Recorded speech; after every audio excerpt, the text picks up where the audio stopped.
Imagine standing on a hilltop in southeastern Turkey 12,000 years ago. The sun is rising over the Anatolian plains, and around you, massive stone pillars tower overhead. Some are 20 feet tall, weighing 16 tons each.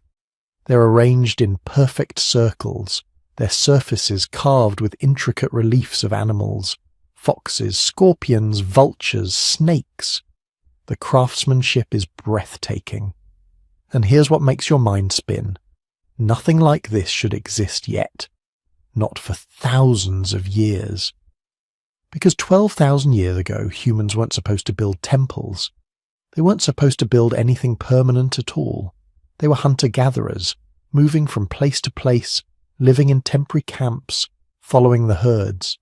No agriculture, no pottery, no metal tools, no wheel, no written language. Just small groups of people trying to survive in a world that had recently emerged from an ice age. And yet, here stands this place. Massive, deliberate, sophisticated, Göbekli Tepe. If you're using this to fall asleep, perfect. That's exactly why I make these videos. So subscribe maybe, and tell me where you are and what time. I check the comments and it's fascinating. Tokyo at twilight, Toronto at 3 AM. All experiencing this ancient mystery together. Now here's what makes Göbekli Tepe so mind-bending. It wasn't discovered until 1994. For thousands of years it sat buried under a man-made hill in Turkey, completely hidden from the world. When archaeologists finally excavated it, they found something that shouldn't exist according to everything we thought we knew about human civilization. A monumental structure built by people who supposedly didn't have the organization, technology, or reasons to build monuments. Think about the timeline for a second. The Great Pyramid of Giza is about 4,500 years old, and we consider it one of the wonders of the ancient world. Stonehenge is roughly 5,000 years old. These are structures we marvel at, trying to understand how ancient people moved such massive stones without modern technology. Göbekli Tepe is 11,500 years old. It was already ancient when the first pyramids were built. It was already 6,000 years old when humans invented writing. It predates agriculture, pottery, metallurgy, everything we associate with civilization. If Stonehenge is impressively old, Göbekli Tepe is impossibly old. And here's the really crazy part. The people who built it then deliberately buried it.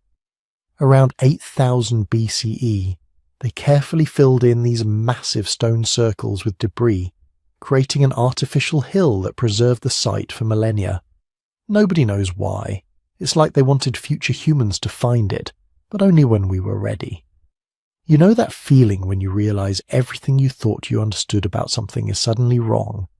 That's what happened to archaeologists when they understood what Göbekli Tepe meant. For over a century, we had a clear narrative about how civilization developed. First came agriculture, which led to permanent settlements, which created surplus food, which allowed specialization of labor, which eventually led to organized religion and monumental architecture. It was a neat, logical progression. Göbekli Tepe flips that entire story upside down, because here we have monumental architecture and organized religion thousands of years before agriculture. The people who built this weren't farmers. They were hunter-gatherers who somehow organized themselves into work parties capable of quarrying, transporting, and erecting stones that weigh as much as small houses, without domesticated animals to help, without metal tools, without any of the technology we assumed was necessary for such projects. So what was this place? That's the question that keeps researchers awake at night. Was it a temple, humanity's first cathedral, where hunter-gatherer groups from across the region gathered for religious ceremonies? Was it an astronomical observatory, tracking the movements of stars and seasons? Was it a meeting place, where different groups came together to trade, share stories, and maintain social bonds across vast distances? Or was it something else entirely, something that doesn't fit any category we have, because the people who built it saw the world in ways we can't fully comprehend? The truth is, we don't know, and that uncertainty is part of what makes Göbekli Tepe so captivating. It's a mystery carved in stone, a question mark from the dawn of civilization, challenging everything we thought we understood about our ancestors and ourselves. As you drift off tonight, we're going to walk through this mystery together. From the moment of its discovery to the latest theories about its purpose and meaning. We'll explore what life was like for the people who built it, examine the incredible carvings they left behind, and confront the profound questions this site raises about human nature, creativity, and our drive to create something lasting, something meaningful, something that reaches across thousands of years to touch us today. Because Göbekli Tepe isn't just about ancient stones, it's about us, about what it means to be human. Picture southeastern Turkey in the early 1990s, rolling hills covered in dry grasses, scattered with limestone outcrops that poke through the earth like broken teeth. The landscape near Şanlıurfa is harsh, but beautiful, ancient, windswept, the kind of place where you can see for miles in every direction, where the sky meets the earth in a hazy line that shimmers in the summer heat. This is farming country now, has been for thousands of years. Wheat fields stretch across valleys that have been cultivated since humans first figured out how to convince wild grasses to grow where they wanted.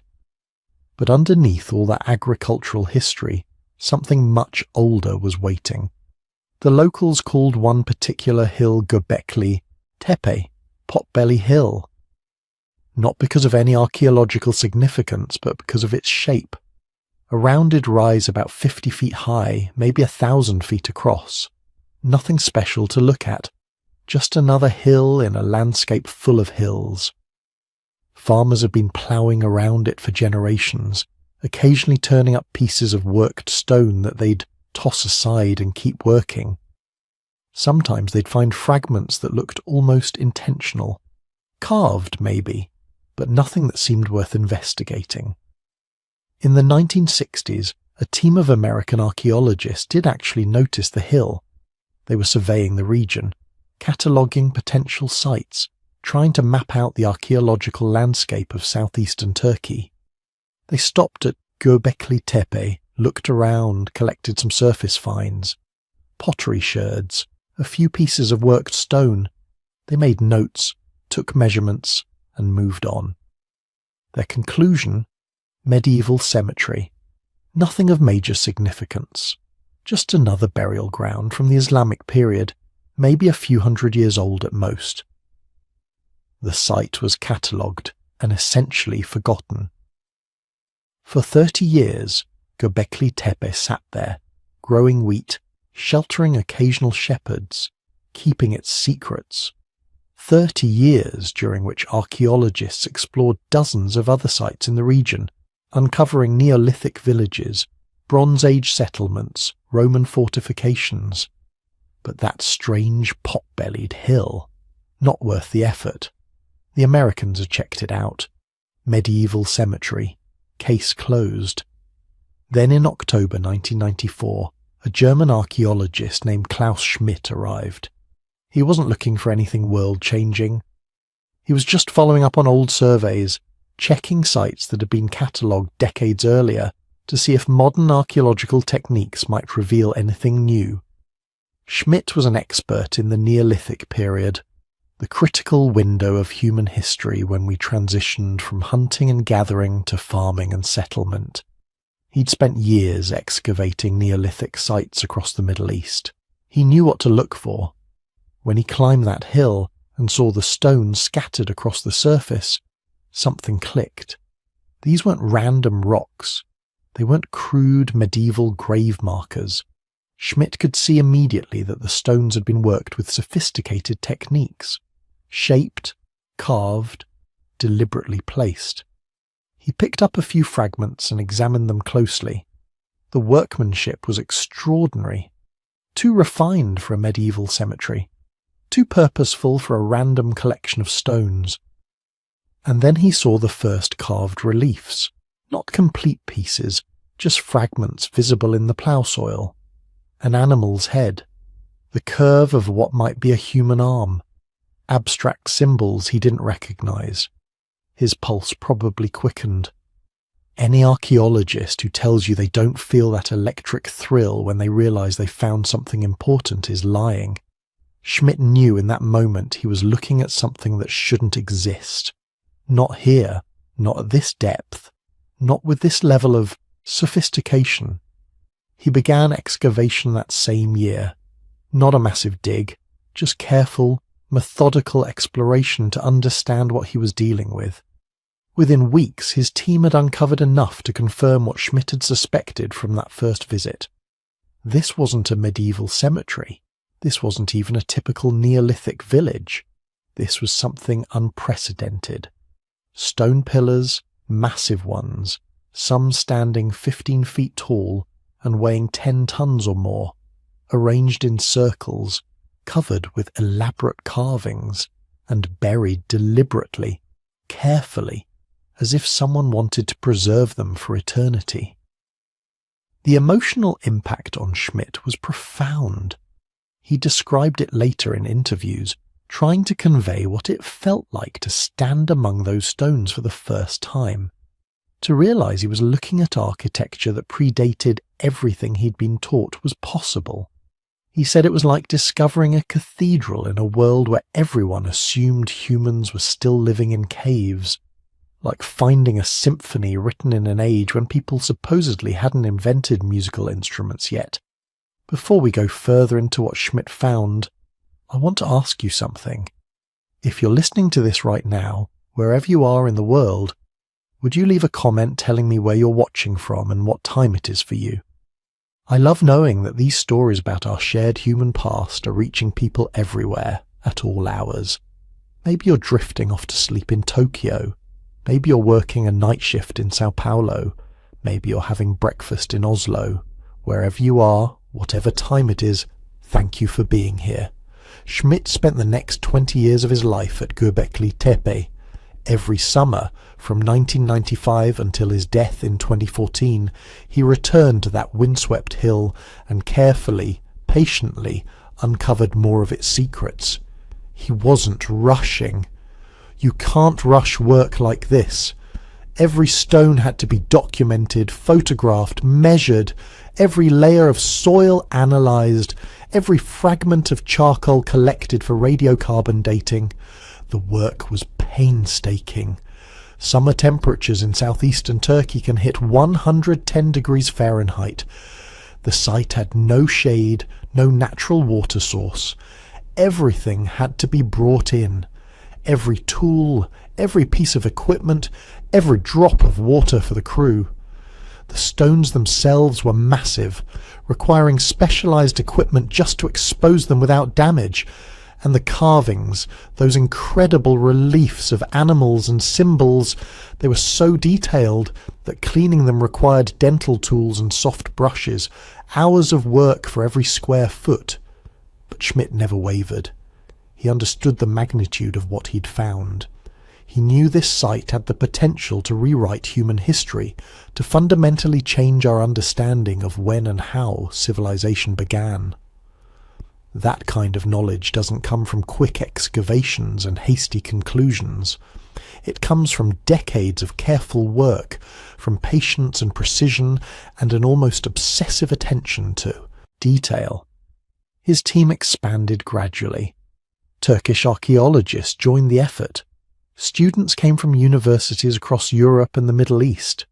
Specialists in everything from ancient stoneworking techniques to prehistoric symbolism contributed their expertise. Göbekli Tepe became one of the most important active archaeological sites in the world, and Schmidt was its guardian, its interpreter, its most passionate advocate. He gave countless interviews trying to convey the significance of the site. He published papers. He guided other researchers through the stone circles, pointing out details that would take an untrained eye hours to notice. He fought for funding, for protection of the site, for recognition that what lay beneath Potbelly Hill was humanity's heritage, something that belonged to everyone. Schmidt described the experience of working at Göbekli Tepe as almost transcendent. He said there were moments, usually early in the morning before the heat became unbearable, when he'd stand alone among the pillars and feel connected to the people who had built them. Not in some mystical sense, but in a profoundly human way. These were people like us, he said. They had hopes and fears and dreams. They created something beautiful because they wanted to, because they needed to, because something in their culture demanded monumental expression. The tragedy is that Schmidt died before the excavation was complete. In July 2014, he suffered a heart attack while swimming. He was only 61. The work continues without him, but those who knew him say Göbekli Tepe lost its soul when Schmidt passed. He had lived with those stones for 20 years. He knew every pillar, every carving, every strange symbol. He had theories about what it all meant, ideas he was still developing, questions he was still pursuing. But what Schmidt left behind was extraordinary. A lifetime of careful documentation, thousands of photographs, detailed maps, radiocarbon dates that pushed the site's construction back to 9,600 BCE, making it older than Stonehenge by 6,000 years, older than the Egyptian pyramids by 7,000 years. He left behind proof that everything we thought we knew about the origins of civilization was wrong. The hill Schmidt climbed in 1994 wasn't hiding a medieval cemetery. It was hiding humanity's first monumental architecture, the first evidence that we were capable of creating something beautiful, something permanent, something that would last for millennia. And now it was time for the world to understand what that meant. Picture yourself standing at the edge of a limestone quarry 11,600 years ago. You're a hunter-gatherer. Your people move with the seasons, following game herds and wild grain harvests. Your tools are stone and wood. Your shelter is temporary. Your entire worldly possessions can be carried on your back. Now look down into that quarry and imagine carving out a single block of limestone weighing 50 tons. Not 50 pounds, 50 tons. That's roughly the weight of 7 full-grown elephants, or about 50 modern automobiles stacked together, and you're going to do this with stone tools. No metal, no wheels, no draft animals. Then you're going to move it half a mile uphill and stand it upright with such precision that it will still be standing 11,000 years later. Impossible, right? Except that's exactly what they did.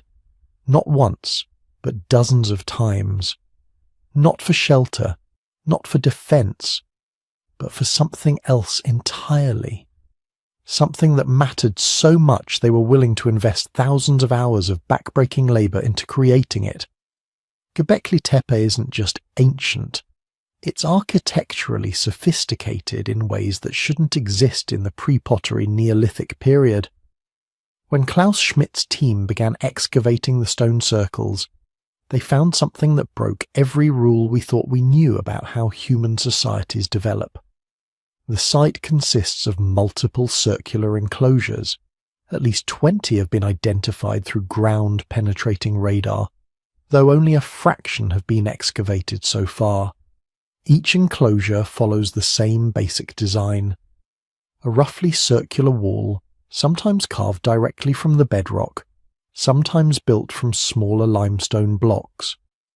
Inside these circles, massive T-shaped pillars arranged in rings, all facing inward toward a central pair of even larger pillars.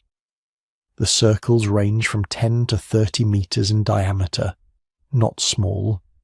These are architectural spaces designed to hold crowds, to accommodate gatherings of dozens, maybe hundreds of people. But it's the pillars themselves that really make you stop and question everything. They're called T-pillars because of their distinctive shape. A broad, flat top section, like the crossbar of a T, sitting on a narrower rectangular shaft. The smallest ones stand about 3 meters tall and weigh several tons. The largest, including some still lying in the nearby quarry, reach heights of 5 to 6 meters and weigh up to 50 tons. That's taller than a 2-story building, carved from single pieces of limestone. To put this in perspective, Stonehenge, probably the most famous megalithic monument in the world, was built around 5,000 years ago, roughly 6,000 years after Göbekli Tepe. The largest stones at Stonehenge weigh about 25 tons. Impressive. Until you realise the builders of Göbekli Tepe were moving stones twice that heavy, with even more primitive technology, and they were doing it 6,000 years earlier. The engineering questions this raises are staggering. First, quarrying. How do you extract a 50-ton block of limestone from bedrock using only stone tools? Modern experiments in ancient quarrying techniques suggest it's possible, but incredibly labour-intensive. You create a line of holes along where you want the stone to split, then drive wooden wedges into those holes and soak them with water. As the wood expands, it creates fractures in the stone. Do this correctly and the stone splits relatively cleanly, but we're talking about hundreds of man-hours just to free a single pillar from the quarry. Then comes transportation.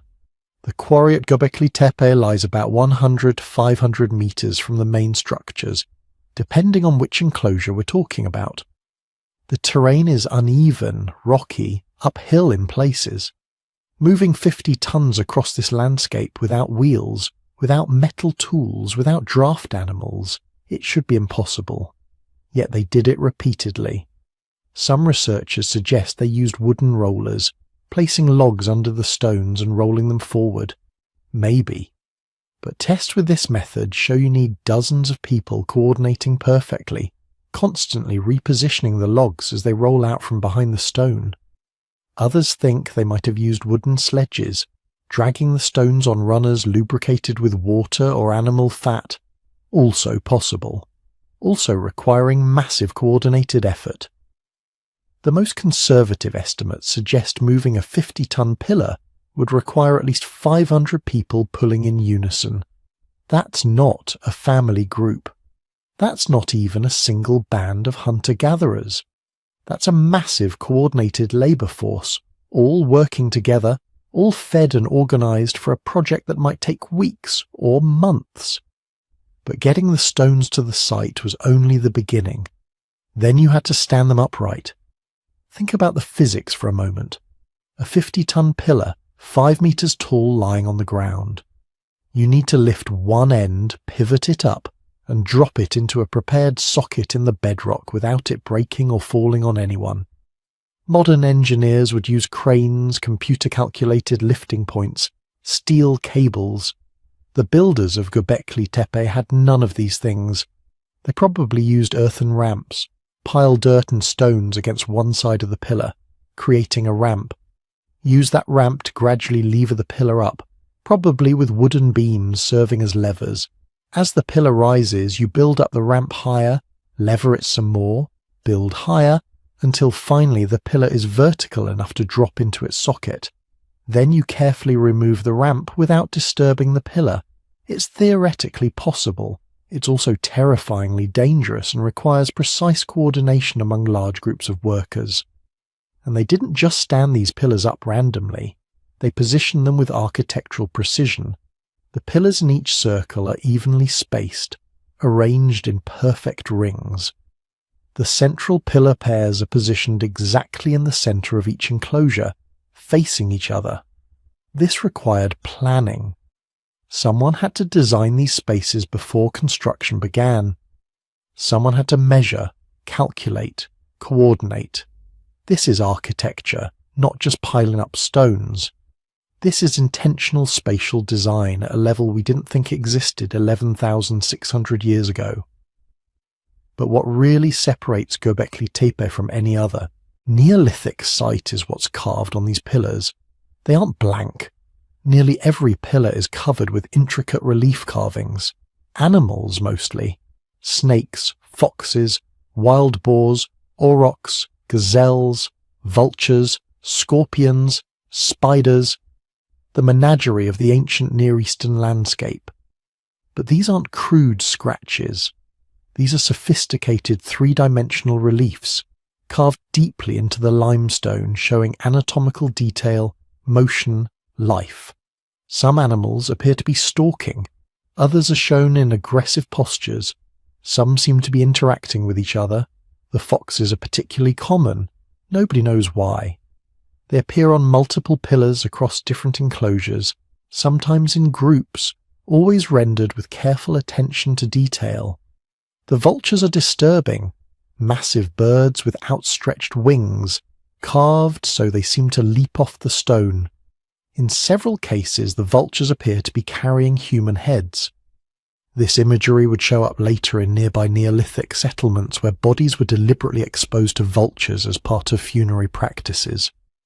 Was Göbekli Tepe connected to death rituals? Maybe. The evidence is suggestive but not conclusive.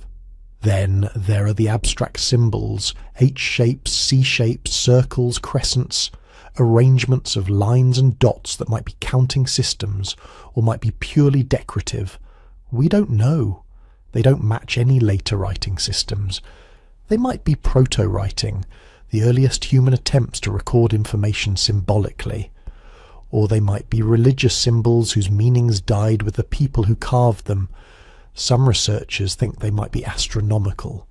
Several of the symbol arrangements could represent constellations as they would have appeared in the night sky 11,600 years ago. Others think they're calendrical, marking seasonal cycles important for hunting or gathering. Without more context, we're left guessing. But the most intriguing carvings are on the central pillars themselves. These largest pillars, the ones standing in the centre of each enclosure, they have something the others don't. Anthropomorphic features. Not faces exactly, but suggestions of human form. Arms carved in relief on the sides of the pillars, bent at the elbows, hands positioned at the front. Belts carved around the narrow shaft of the T, sometimes with foxtails hanging from them, sometimes with other objects that might be tools or weapons. In one enclosure, one of the central pillars has what appears to be a loincloth carved below the belt. These pillars were meant to represent something human, or at least humanoid.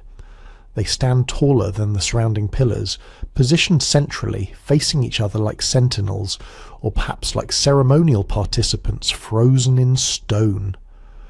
Some researchers interpret these central pillars as representing ancestors or deities.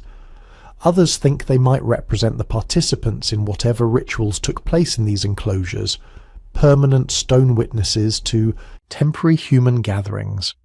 A few have suggested they represent a creation myth, two primordial beings from whom all else descended. We don't know, but the intentionality is clear. These weren't just pillars. They were meant to be seen as presences, entities with humanoid form presiding over whatever happened in these stone circles. The whole complex at Göbekli Tepe covers an area of about 9 hectares, though most of it remains unexcavated. The enclosures that have been revealed were built in stages over roughly 1,500 years, layer after layer of construction, each generation adding new enclosures or modifying existing ones. Then, around 10,000 years ago, they deliberately buried everything, filled in the enclosures with rubble and dirt, covering the pillars completely. Not destruction, preservation, as if they wanted to seal these structures away, protect them, or perhaps conclude whatever purpose they had served. This deliberate burial is why Göbekli Tepe survived. The buried stone circles became a hill, covered with soil, protected from erosion and human interference for 10,000 years, until Klaus Schmidt arrived with ground-penetrating radar and began asking questions. What drove people to create this? That's the question that haunts everyone who studies Göbekli Tepe. These weren't desperate people building survival shelters. This was monumental architecture, created for symbolic or ritual purposes at a time when humans were still living in temporary camps, still following wild herds, still gathering wild plants. They invested thousands of hours of labour, coordinated hundreds of workers, solved engineering problems that wouldn't be tackled again for thousands of years, all for something intangible, something that mattered more than comfort or convenience, something that was worth the impossible effort of moving 50-ton stones and carving entire landscapes into religious or ceremonial space. We stand at Göbekli Tepe today, and we're forced to confront an uncomfortable truth. These people, 11,600 years ago, weren't primitive. They were sophisticated, organized, capable of abstract thought and monumental ambition. They were building the impossible long before anyone thought such things were possible. And whatever they were building it for, it mattered enough to change everything that came after. Before we can understand why Göbekli Tepe is so revolutionary, we need to understand the world it emerged from, because the people who carved those massive stone pillars and erected those impossible circles weren't working with a blank slate. They were the product of thousands of years of human development, survivors of climate catastrophes that would have destroyed lesser species, inheritors of knowledge systems we're only beginning to appreciate. So let's go back to around 14,500 years ago, to the end of the last ice age. The great glaciers that had covered much of the northern hemisphere for tens of thousands of years were finally retreating. Sea levels were rising, and across the Middle East, in a region we now call the Fertile Crescent, something remarkable was happening. The world was coming alive. For millennia, this region had been cold, dry, relatively barren. But as the ice sheets melted and global temperatures rose, rainfall patterns shifted. Springs that had been dry for thousands of years began flowing again. Rivers that had dwindled to seasonal streams became permanent waterways, and most importantly, the grasslands exploded. Within just a few generations, the landscape transformed from sparse scrubland into something approaching paradise. Oak forests spread across the hills. Wild wheat and barley covered the valley floors in golden waves. Herds of gazelle, wild cattle, and wild horses migrated through in numbers that must have seemed endless. The skies filled with migrating waterfowl. The rivers teemed with fish. This wasn't just improvement. This was abundance on a scale that humans in this region had never experienced before. The people living here responded exactly as you'd expect. Their populations grew, their territories expanded, and they developed increasingly sophisticated strategies to exploit this sudden wealth of resources. We call these people the Natufians, after the first archaeological site where their remains were discovered. But they weren't a single unified culture. They were a network of related groups spread across what is now Israel, Palestine, Lebanon, Syria, and southern Turkey. Groups that shared certain technologies and traditions but adapted them to their specific local environments. The Natufians were hunter-gatherers, but forget whatever stereotype that term brings to mind. These weren't simple nomads wandering aimlessly from camp to camp. They were sophisticated resource managers with detailed knowledge of their territories, seasonal patterns, and animal behavior. A typical Natufian group might consist of 20 to 50 people, extended family networks bound together by kinship and generations of shared experience. They knew their territory intimately, every spring that flowed year-round, every stand of wild grain, every cave where they could find shelter in winter, every valley where gazelle migrated in autumn. And here's the crucial part. They were starting to stay in one place. At sites across the Fertile Crescent, archaeologists have found the remains of what they call semi-permanent settlements. Not cities, not even villages by our standards, but substantial stone structures, some with plastered floors and storage pits. Buildings meant to last years, not just seasons. Buildings people came back to generation after generation. This is massive. For hundreds of thousands of years, humans have been mobile by necessity. You follow the resources. When the game moves, you move. When the plants you depend on finish fruiting in one area, you travel to another area where they're just ripening. But the Natufians had discovered something revolutionary. In certain locations, if you planned carefully, you could stay put. The wild grain grew so thick in some valleys that a family could harvest enough in a few weeks to last months. Fish runs in the rivers were predictable and abundant, and with proper storage techniques, dried fish, grain, and preserved meat, you could ride out the lean seasons without having to pack up and move. This created what archaeologists call a sedentary or semi-sedentary lifestyle. Some groups stayed in their settlements year-round. Others used them as base camps, sending out hunting parties or foraging expeditions, but always returning to the same home base. The implications of this shift were enormous. When you're mobile, you can't accumulate much. Everything you own has to be carried on your back or loaded onto pack animals if you're lucky. But when you stay in one place, even part-time, suddenly you can invest in infrastructure, storage pits, grinding stones for processing grain, better shelters, more elaborate toolkits. The Natufians took full advantage. Their stone tools show a level of sophistication that would have astonished earlier humans. They created tiny, precisely shaped microliths, small blades that could be set into wooden or bone handles to create composite tools. A single curved piece of wood inset with dozens of microliths became a sickle for harvesting grain. A wooden shaft with microliths along one edge became a saw. Another arrangement created a drill. This is modular technology. Instead of making a new tool for every task, you create a system where the same components can be reconfigured for different purposes. It's the kind of abstract thinking that requires serious cognitive sophistication.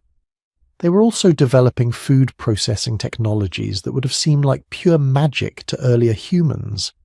They learned to leach toxins from acorns, making them edible. They figured out how to process wild grains, removing husks and grinding the seeds into flour. They developed drying and smoking techniques that could preserve meat and fish for months. But perhaps their most impressive achievement was social. Because here's the thing about staying in one place. It creates problems that mobile groups don't face.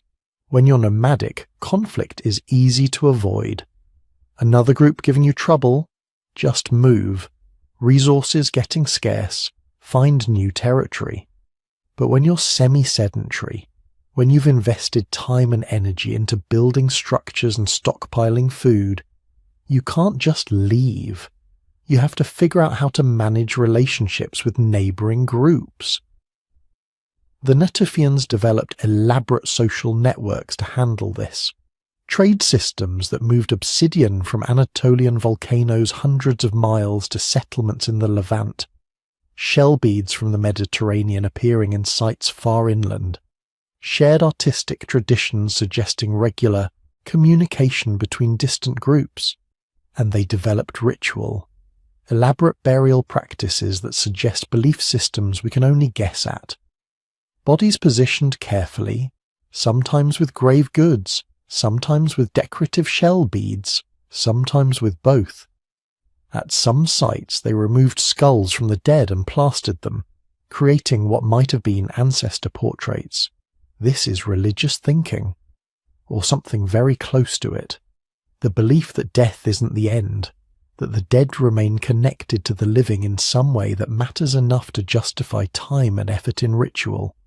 But then, around 12,900 years ago, disaster struck. The Younger Dryas. A sudden, catastrophic return to near Ice Age conditions that lasted over 1,000 years. Nobody is entirely sure what caused it. The most likely explanation involves melting glaciers disrupting ocean currents. But the effect was unmistakable. Within a few decades, temperatures plummeted. Rainfall decreased dramatically. The forests retreated. The grasslands withered. The abundance that had supported the Natufian expansion simply vanished. Population crashed. Sites that had been occupied year-round were abandoned. The archaeological record shows a dramatic decrease in settlement size and complexity. The Natufians survived, but barely. They returned to more mobile lifestyles, spreading out across larger territories as resource density decreased. For over 1,000 years they endured, passed down stories of the better times before the cold returned, maintained their technologies and social networks even as populations dwindled, and then, around 11,600 years ago, as suddenly as it had arrived, the Younger Dryas ended. The warmth returned, the rains returned, and within just a few generations the Fertile Crescent bloomed again into that impossible abundance. But the people who emerged from the Younger Dryas weren't the same as those who had entered it. 1,000 years of survival under extreme conditions had refined them, taught them hard lessons about resource management and social cooperation. They had knowledge systems their ancestors would have envied, technologies developed during the crisis, and most importantly, they had cultural memory. They remembered the time before the cold, remembered the semi-permanent settlements, the successful harvest strategies, the trade networks, and they knew something their ancestors hadn't. They knew this abundance was precious, knew it could vanish again, knew they needed to do something to ensure it lasted. This is the world that produced Göbekli Tepe, not simple hunter-gatherers stumbling around in the wilderness, but sophisticated peoples with complex social structures, elaborate knowledge systems, and the cognitive capacity to conceive of massive building projects. They had the skills to work stone with precision. They had the social organization to coordinate labor across multiple groups. They had the surplus resources to support workers who weren't directly involved in food production. And they had something else, something we can only guess at from the archaeological evidence. A belief system powerful enough to motivate hundreds or thousands of people to invest decades of labor into creating something that served no obvious practical purpose. They were ready to build something that would last 10,000 years, something that would force us to completely reconsider what pre-agricultural societies were capable of. They were ready to build Göbekli Tepe. But here's where Göbekli Tepe stops being just impressive architecture and becomes something genuinely strange. Something that makes archaeologists argue at conferences and lose sleep over interpretations. The carvings, hundreds of them, animals emerging from stone like they're caught mid-transformation, creatures frozen in positions that suggest movement, aggression, watchfulness. And the more you look at them, the more questions multiply faster than answers. Start with the obvious. These people carved everything. Foxes snarling with teeth bared, lions mid-stride, muscles defined with incredible anatomical precision. Snakes coiling across stone surfaces in patterns that follow the natural contours of the pillars. Scorpions with tails raised to strike. Wild boars with their distinctive shoulder humps. Gazelles leaping. Cranes standing. Vultures with wings spread wide like they're descending on prey. The technical skill is startling. These aren't stick figures scratched into rock by someone killing time. These are sophisticated three-dimensional reliefs. The artisans understood perspective, anatomy, movement. They knew these animals intimately.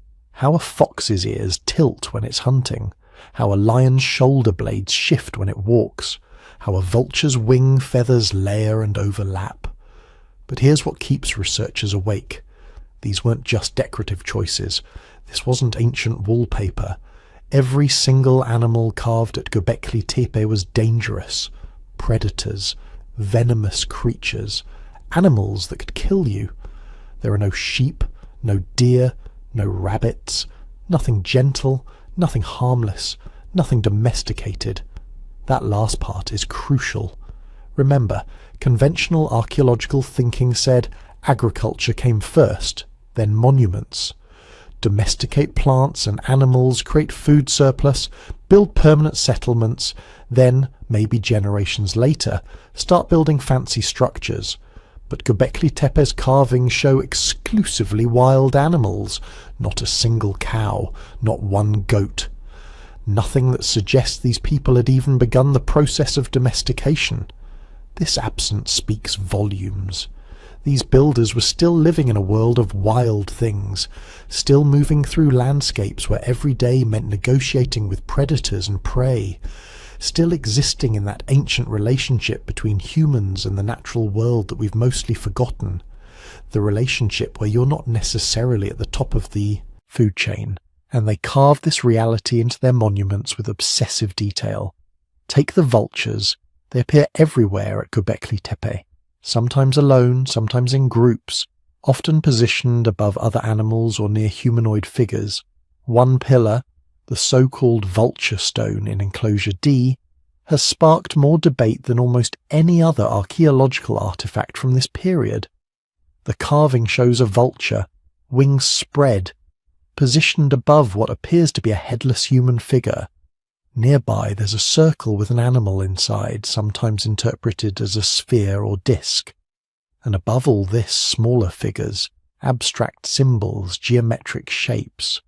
Some archaeologists see it as simply depicting excarnation, the practice of leaving bodies exposed for scavengers to clean the bones before burial. Sky burial. It was common in many ancient cultures, practical even. The vultures do the work of separating flesh from bone, and eventually you collect the clean skeleton for final burial. But then Martin Sweatman from the University of Edinburgh looked at that vulture stone and saw something else entirely. Something that made conventional archaeologists deeply uncomfortable. He proposed it might be a star map, that the symbols could represent constellations, that the pillar might be recording a specific astronomical event, possibly a comet impact around 10,950 BCE. The timing would be perfect. That's exactly when the Younger Dryas cooling period began. 1,000 years of climate reversal that interrupted the warming trend after the last ice age. Some researchers think it was triggered by a comet airburst or impact, and Sweatman thinks Göbekli Tepe's builders might have witnessed it and carved the memory into stone. Now, most archaeologists think this is reaching too far, reading too much into abstract symbols that probably meant something completely different to their creators. But here's what's uncomfortable. The builders clearly understood the sky. The enclosures align with celestial features. The pillars track astronomical positions. These people were watching the heavens systematically, so maybe it's not crazy to think they were also recording what they saw up there. The other carvings don't make things any clearer. Snakes appear constantly, often coiling around pillars or positioned near other predators. In many ancient cultures, snakes represented transformation, death, rebirth. The way they shed their skin made them symbols of renewal. But these people weren't part of those later cultures. We can't assume they thought about snakes the same way Bronze Age civilizations would thousands of years later. Maybe the snakes at Göbekli Tepe just meant danger. Immediate, present danger. Step wrong in the grasslands and you're bitten. Simple as that. The scorpions pose similar problems. They're carved with remarkable accuracy, tails curved in exactly the striking position real scorpions use. But what did they symbolize? Threat. A clan totem. A season when scorpions emerge from winter hiding? We're guessing. Educated guessing based on comparative anthropology, but still guessing. Then there are the humanoid figures carved directly into the pillars themselves, not separate reliefs, but integral to the T-shaped stones. Abstract human forms, no faces, just the suggestion of bodies. And here's what's strange. Their arms are carved along their sides, hands meeting at their bellies or groins. Some researchers see shamanic imagery. Figures in trance states, hands positioned in ritual gestures. Others see ancestor representations, stylized humans meant to embody entire lineages or clans. The pillars themselves might represent people, transformed into stone, watching over the enclosures forever. But look closer at those hands. They're not just touching their bellies. On some pillars, the hands hold objects, or wear what look like bracelets. These aren't generic human shapes. They're individuals with specific attributes, specific identities. The builders were marking distinctions, recording differences between figures. This suggests something sophisticated about their social organization. They recognized individual identity. They had reasons to distinguish between different pillars, different representations. Maybe these T-pillars represented specific ancestors. Maybe they stood for clans or lineages. Maybe they were territorial markers, claiming the space for particular groups. Or maybe they were something else entirely. Maybe they were meant to be the gods themselves, standing eternal watch over the ceremonies conducted in their shadows. The H symbols scattered across various pillars add another layer of mystery. Simple geometric shapes, just an H, sometimes rotated, sometimes repeated in patterns.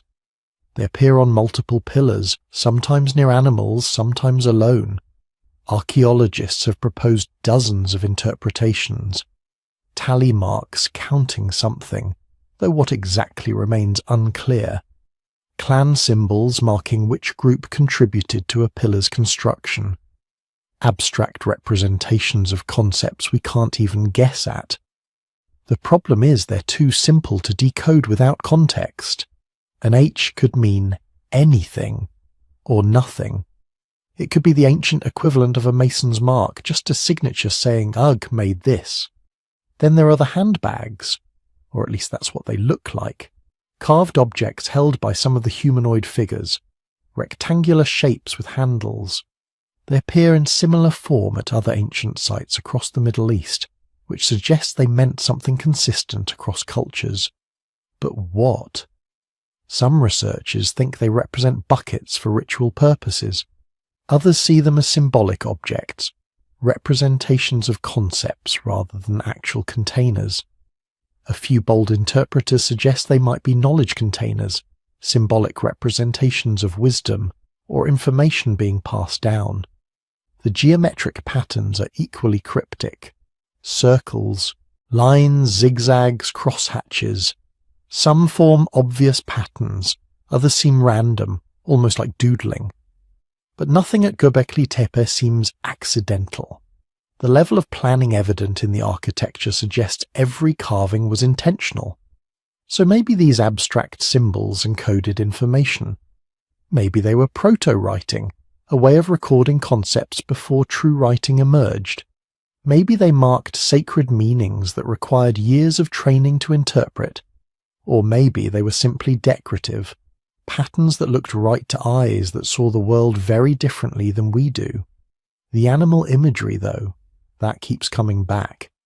Because whatever else these carvings meant, they clearly represented a specific world view, a way of understanding humanity's place in nature. These weren't pastoral images. There's nothing peaceful about Göbekli Tepe's animal kingdom. Everything carved into these pillars could kill you. Everything demanded respect, caution, skill. The builders surrounded themselves with predators and venomous creatures. They built their gathering place as a stone zoo of dangers. This might reflect totemic beliefs. Many hunter-gatherer societies organized themselves around animal totems, claiming descent from or spiritual connection to specific creatures. The fox clan, the scorpion people, the vulture lineage. Göbekli Tepe's enclosures might represent different totemic groups, each building their own sacred space decorated with their spiritual animals. Or maybe it was shamanic. Maybe these were the animals encountered during trance states, spirit journeys, altered consciousness experiences. The predators you met when you crossed into the other world. The guides and challengers that tested initiates during ritual ordeals. But there's another possibility, a simpler one. Maybe these carvings were memory, a way of preserving knowledge about the animals that shared their world. teaching tools carved in stone, showing the next generation what foxes look like when they hunt, how scorpions position their tails before striking, which vultures descend on the dead. In a world without writing, without photography, without any way to record information except stone and story, these carvings become encyclopedias, permanent records of the natural world as they experienced it. And maybe that's what makes them so powerful. These aren't just religious symbols or artistic expressions. They're evidence of people trying desperately to capture their reality and make it permanent. To take everything important, everything dangerous, everything worth remembering, and transform it into stone that would last forever, they succeeded. 11,000 years later, their foxes still snarl, their vultures still spread their wings, their snakes still coil through stone. The animals speak across millennia, telling us about a world we've lost, about people who lived so close to wild things they could carve their every muscle from memory. But what they were actually, saying what these symbols really meant to their creators, that remains locked in silence. We can catalogue the carvings, measure their dimensions, compare them to other sites. We can propose theories and build interpretations, but the true meaning, the actual thoughts in the minds of the artists who shaped these creatures from limestone, that's gone. Lost to time like everything else about these mysterious builders, except the stones themselves, still standing, still covered in predators, still guarding whatever secrets they were meant to protect. So here's the question that keeps archaeologists arguing late into the night. What was Göbekli Tepe actually for? Klaus Schmidt, the archaeologist who dedicated his life to excavating the site, had a clear answer. It was a temple, pure and simple.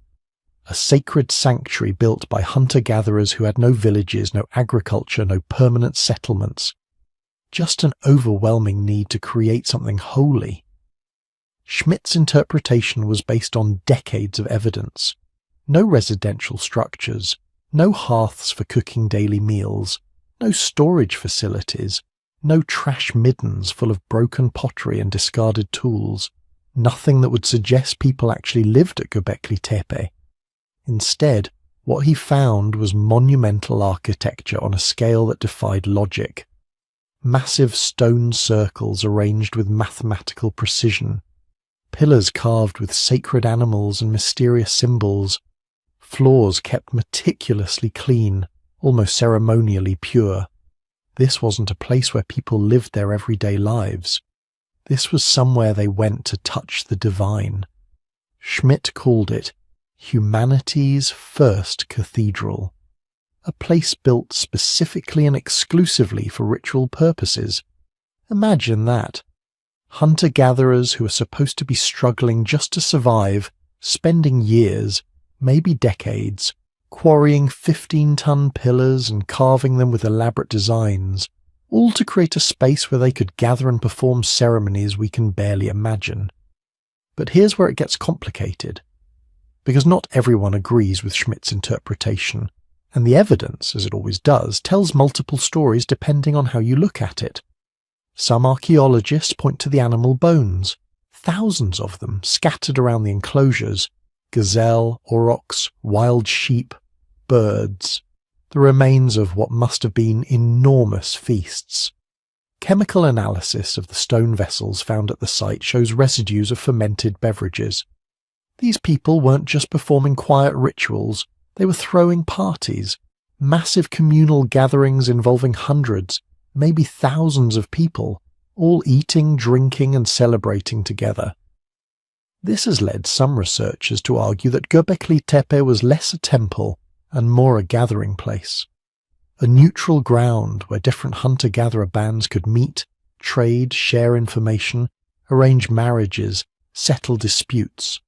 The ritual aspects were real, certainly, but they served a practical purpose. Bringing people together, creating social bonds that could span hundreds of miles. Think about it from their perspective. You're living in small groups of 20 or 30 people. Your survival depends on knowing what's happening beyond your immediate territory. Where are the herds migrating? Which water sources are reliable this year? Are neighbouring groups friendly or hostile? You need information, alliances, connections. But you can't just show up at someone else's camp unannounced. That's dangerous. You need neutral territory, a place that belongs to everyone and no one, a place made sacred by the effort invested in building it. Göbekli Tepe might have been that place, a permanent location where temporary gatherings could happen. The monumental architecture wasn't just for impressing the gods, it was for impressing each other, demonstrating that your group could contribute to something larger than any single band. The feasts weren't just religious ceremonies, they were diplomatic events, chances to build relationships that could save your life when the drought came or the herds failed. But there's another theory, one that's darker and perhaps more compelling. Some researchers believe Göbekli Tepe was built as a response to trauma. Climate trauma. Remember, these people were living around 11,600 years ago, right at the end of the Younger Dryas, a 1,000-year climate catastrophe that had brought sudden freezing temperatures back to a world that had been warming. For a millennium, their ancestors had watched the environment deteriorate. Forests dying, grasslands shrinking, animals disappearing. Then, just as suddenly, around 11,600 years ago, it ended. Temperatures shot up. Within decades, maybe even years, the world transformed. Rain returned, vegetation exploded, animal populations recovered. But people who've lived through trauma don't just forget. They create ways to remember, to process, to make sense of what happened. They build monuments. This theory suggests Göbekli Tepe was humanity's first memorial, a massive stone prayer that such disasters would never happen again. The animals carved on the pillars weren't random decorations. They were reminders of the species that had sustained their ancestors through the crisis. The geometric symbols might have been attempts to encode knowledge, to preserve information about survival strategies in permanent form. The fact that the site was built on a hilltop suddenly makes sense. High ground, a place safe from floods, a location where you could see danger coming from miles away. The massive effort invested in construction becomes an act of collective healing, groups working together to create something permanent in a world that had proven devastatingly temporary. And then there's the astronomical hypothesis. Several researchers have noted that the stone circles at Göbekli Tepe seem to be aligned with celestial events. The positioning of pillars might correspond to the rising and setting points of significant stars or constellations as they appeared 11,600 years ago. Some argue the entire complex functioned as an ancient observatory, a place where people gathered to track the movements of celestial bodies. This wouldn't be unusual. Hunter-gatherers around the world have sophisticated astronomical knowledge. They need it. The stars tell you when to expect seasonal changes, when animals will migrate, when plants will fruit. If you're coordinating gatherings of multiple groups across vast territories, you need a shared calendar. And what better way to create one than by building permanent stone markers aligned with the sky? But perhaps the most mysterious aspect of Göbekli Tepe isn't what happened there, but what happened to it. Because the site wasn't destroyed by enemies or abandoned to decay. It was deliberately, carefully, almost lovingly buried. Generation after generation, the people who built Göbekli Tepe filled in their own structures. They brought thousands of tons of earth and rubble. They covered the carved pillars, the stone circles, the floors where their ancestors had gathered. They didn't destroy anything.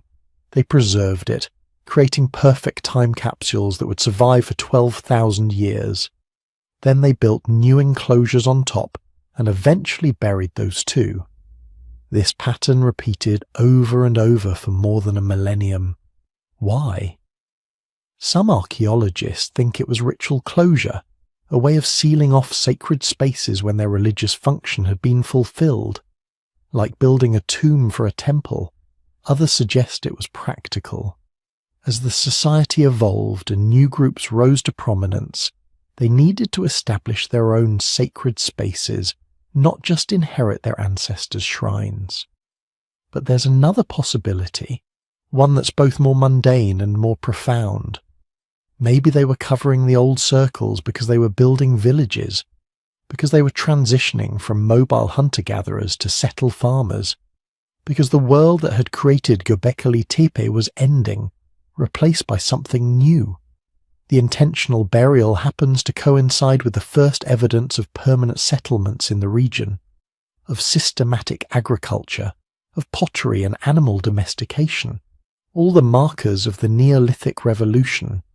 It's as if once people started living in one place, they no longer needed this massive gathering site. The old ways were literally being buried by the new.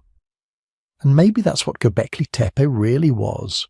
Not a temple or an observatory or a meeting place, not any single thing, but all of these at once. A site that evolved over centuries, serving different purposes at different times for different groups. A place that was sacred and practical, religious and social, public and mysterious. Because here's what the evidence really shows. No one lived at Göbekli Tepe permanently. The lack of residential structures makes that clear. But thousands of people visited. The animal bones, the feast remains, the worn floors prove that.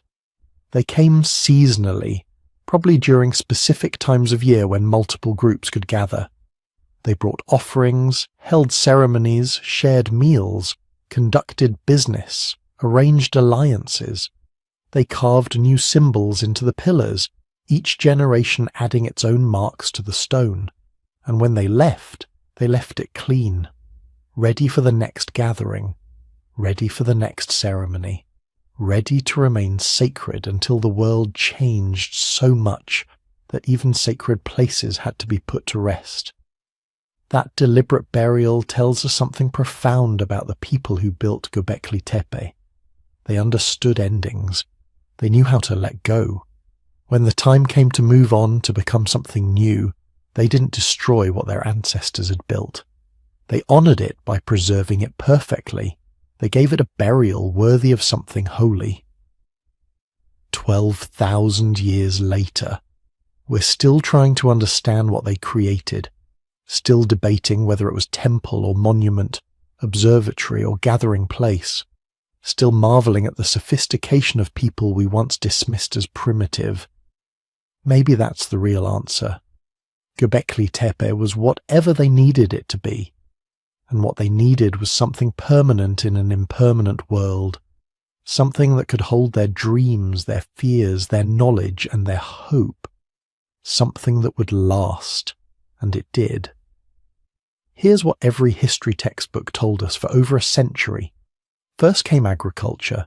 Humans figured out how to plant seeds, domesticate animals, grow reliable food supplies.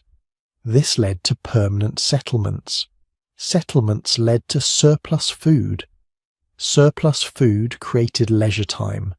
Leisure time allowed people to develop specialized skills, art, religion, complex social structures. And eventually, after all this groundwork was laid, humans built temples and monuments to house their religious practices. It was a neat, logical progression. Economics before ideology, practicality before spirituality. Feed yourself first, worship later. The story made sense. It fit everything we thought we knew about how civilizations develop. Archaeology seemed to confirm it. Everywhere researchers looked, they found agricultural villages before they found monumental architecture. In Mesopotamia, farming settlements appeared thousands of years before the first ziggurats. In Egypt, agricultural communities existed for millennia before the pyramids. In China, rice cultivation preceded temple building by generations. The pattern seemed universal, inevitable. Humans needed food security before they could invest energy in anything as seemingly impractical as building massive stone monuments for religious purposes. Then Klaus Schmidt started excavating Göbekli Tepe, and every single part of that neat story fell apart, because at Göbekli Tepe there's no evidence of agriculture. None. No domesticated grain seeds in the soil layers associated with the monument's construction. No signs of penned animals or managed herds. No permanent houses, no storage facilities, no trash heaps indicating year-round occupation. The people who built these massive stone circles, who carved intricate animal reliefs, who organised the labour of hundreds or thousands of individuals, they were hunter-gatherers.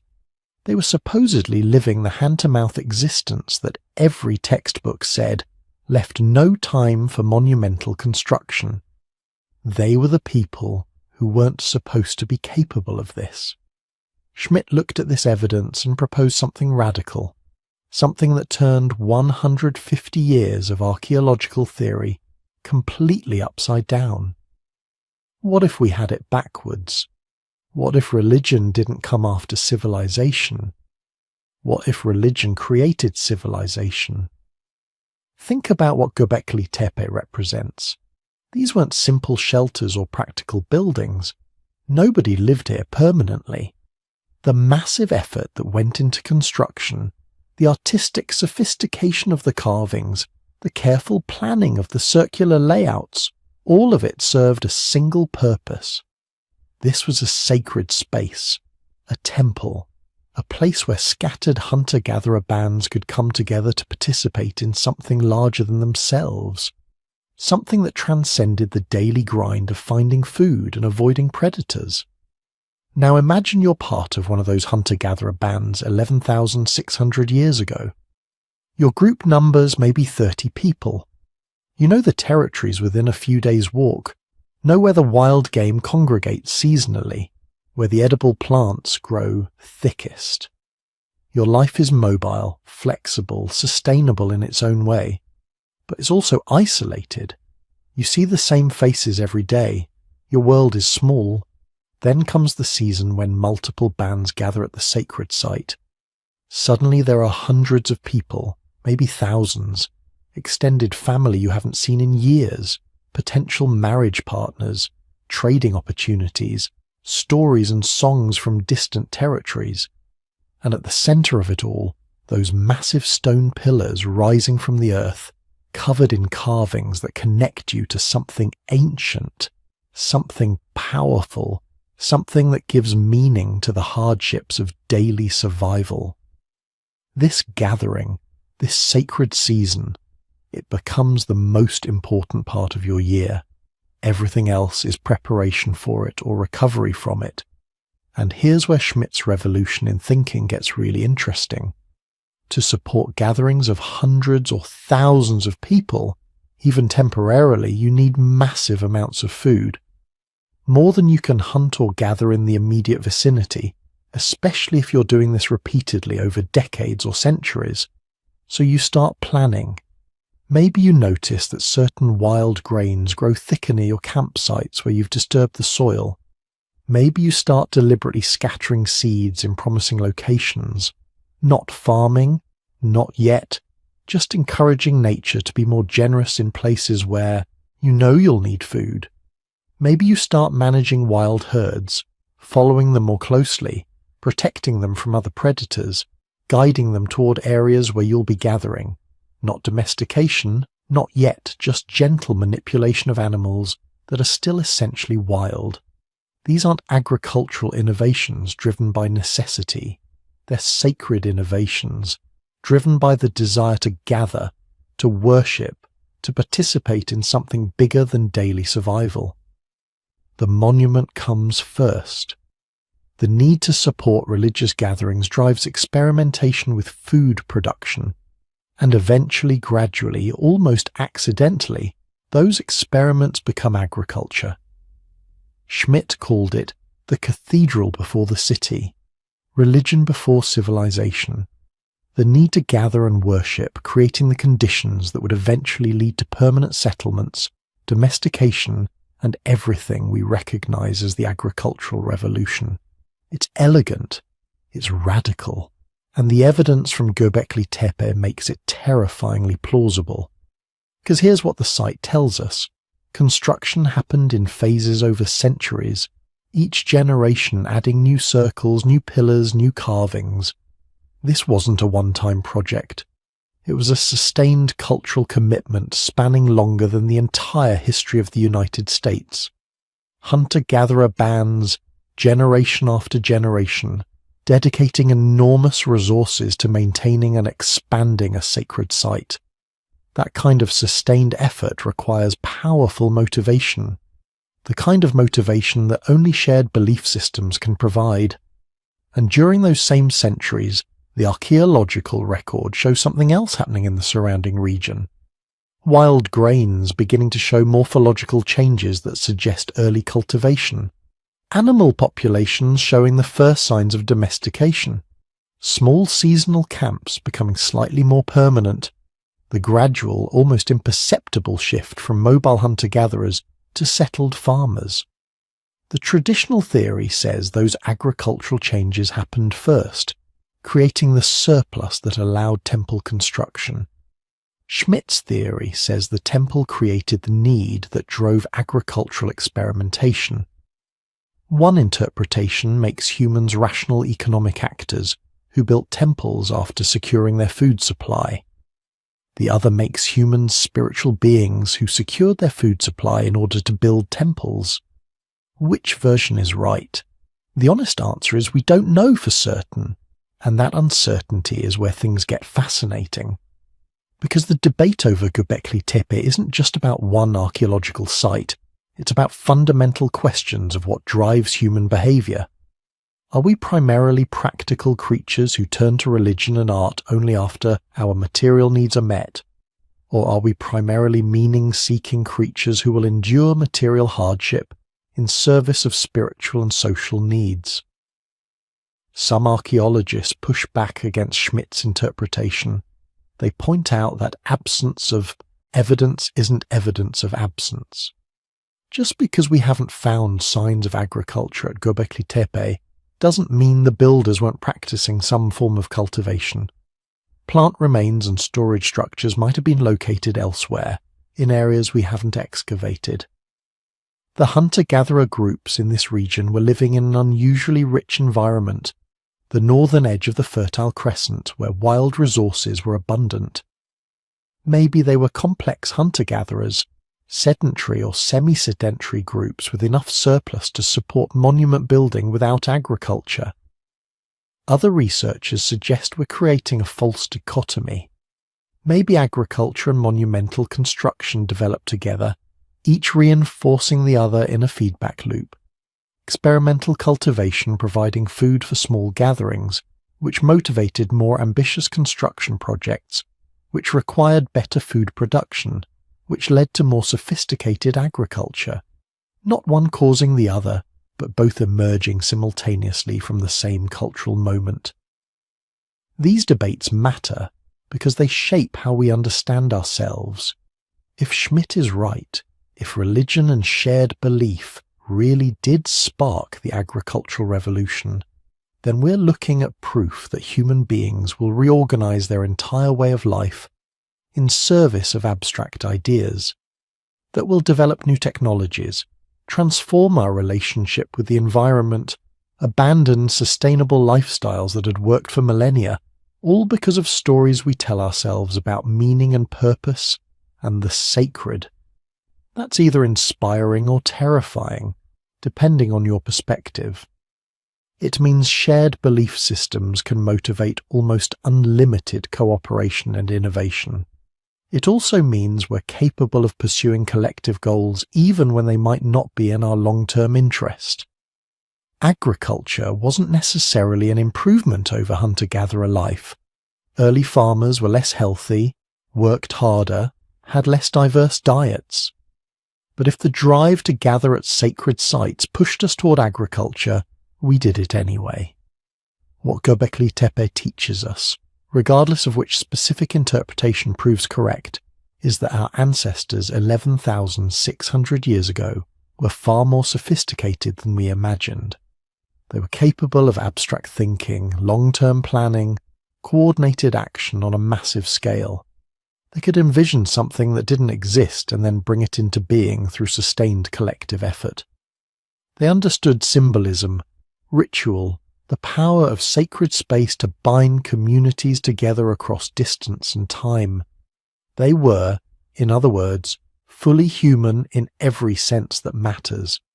Not primitive people taking their first stumbling steps towards civilization, but conscious beings grappling with the same fundamental questions we face today. What makes life meaningful? How do we create connection in a vast world? What legacy will we leave for those who come after? The stones at Göbekli Tepe are their answer, and the fact that those answers still move us, still generate wonder and debate 11,600 years later, suggests they got something profoundly right about what it means to be human. For all the stone, for all the dust, for all the careful measurements and laser scans and radiocarbon dates, Göbekli Tepe is still mostly a ghost. When you see those famous images in documentaries or online, it feels complete. A ring of pillars, carvings in sharp afternoon light, archaeologists brushing dirt from ancient stone. It gives the illusion that we're looking at the whole thing, that the mystery is exposed, but we're not even close. By the most generous estimates, only about 5% of Göbekli Tepe has actually been excavated. 5%. 1/20th of the site. Imagine trying to understand a whole book from a single torn page, or trying to know a city from one street corner. That's the scale we're dealing with here. The rest is still there, under the hill. Thousands of years of backfill and sediment, carefully packed by ancient hands and slowly compressed by time. An entire buried landscape of stone rings, pillars, walls, and who knows what else, hidden just a few meters below the surface. And this raises a question that quietly haunts every conversation about Göbekli Tepe. What are we not seeing yet? Archaeologists suspect that what has been uncovered so far, the iconic enclosure D with its towering central T-pillars, the neighbouring circles with their crowds of animals in stone, may not be the oldest parts of the site. There are hints, tantalising but incomplete, that deeper, older structures may be waiting below those we already know, in ground-penetrating radar surveys, in subtle variations in soil density, in faint circular echoes beneath the current enclosures. There are suggestions of more architecture stacked beneath what we've already revealed, like pages in a book written over centuries and then glued shut. Think of it as a vertical timeline. The enclosures we see now might be the latest edition of a much older tradition. Beneath them, earlier circles, and beneath those, perhaps even more primitive stone arrangements, built by people just beginning to experiment with this strange new idea. Vast, monumental space dedicated not to shelter, but to meaning. If that's true, then Göbekli Tepe is not a single event. It's not one burst of construction, one moment of genius. It's a long conversation carried out in stone over generations, a tradition that might stretch back hundreds of years, maybe longer. Each generation digging, building, covering, renewing, layer after layer of intention, ritual and memory. But until more of the site is carefully uncovered, that remains a guess. A good guess, supported by geophysics and stratigraphy, but still a guess. For now, 95% of the story is literally underground. And then there's another question, one that slips in as you lie there, listening and imagining those stone circles in the starlight. Who, exactly, built all of this? We can say hunter-gatherers and pre-pottery Neolithic. We can sketch stick figures moving stones and carving animals, but that's not really an answer. Not in the sense that we know these people the way we know, say, the Egyptians or the Romans. Those later civilizations left us texts, names, even daily schedules etched on broken potsherds. The builders of Göbekli Tepe left us stone and silence. We don't know what they called themselves. We don't know what language they spoke. We don't know their myths, their jokes, their fears, the songs they sang to their children. We don't know if they thought of themselves as one people or many, if they saw Göbekli Tepe as a shared sanctuary for far-flung groups, or as the guarded heartland of a particular clan. But we can infer some things from what they did, from the scale of their work. Those central T-pillars weigh up to 20, maybe 40 tons. They had to be quarried from bedrock shaped with stone tools, moved hundreds of meters, and then raised upright into sockets carved into the floor. The enclosure walls had to be dug, stones cut and stacked, floors levelled. The carvings, foxes, snakes, wild boar, birds, abstract symbols, had to be planned and executed with precision. That doesn't happen by accident. That doesn't happen casually when someone has a free afternoon and decides to carve a megalith. It tells us this. Whatever social world these people lived in, it was organised enough to mobilise large numbers of individuals, coordinate their labour, feed them, manage injuries, maintain focus over years, maybe decades of construction. Picture small bands arriving from miles away, from valleys and ridges and riverbanks scattered across the region. 20 people here, 30 there, each group with its own stories, its own hunting grounds, its own small dramas. But when they came to this hill, they were part of something larger. Maybe they had leaders, elders with deep knowledge, ritual specialists who knew the correct sequence of offerings, charismatic figures who could persuade people that hauling another stone was worth the effort, because this is how we keep the world in balance. Maybe labour was organised through kinship, each lineage responsible for a particular sector of wall or one specific pillar. Your grandmother's clan always carved the foxes. Your cousins were known for shaping the tall T's. Your group brought obsidian blades and flint from far away as offerings, and those gifts earned you a place in the ceremonies. Or perhaps it was obligation of another kind, debts of honour, seasonal gatherings where people were required to show up and contribute if they wanted access to marriage partners, trade goods, or simply the prestige of being people of the pillars. Whatever the details, the existence of Göbekli Tepe means these hunter-gatherers had moved far beyond simple, isolated family groups. They had networks, agreements, expectations. They had a way of convincing people to do hard, dangerous, exhausting work for a purpose that was not about shelter or food or immediate survival. A purpose that was symbolic, spiritual, maybe even cosmic. And yet, the more we look, the more another question rises. If Göbekli Tepe was so important, if so much effort was poured into it, why was it buried? Sometime around 8000 BCE, long before the pyramids, long before Stonehenge, the people who used Göbekli Tepe began to dismantle their own creation. Not dramatically, not all at once, slowly, systematically. They filled in the enclosures with rubble, broken stone, animal bones, soil. They intentionally packed the spaces between the pillars.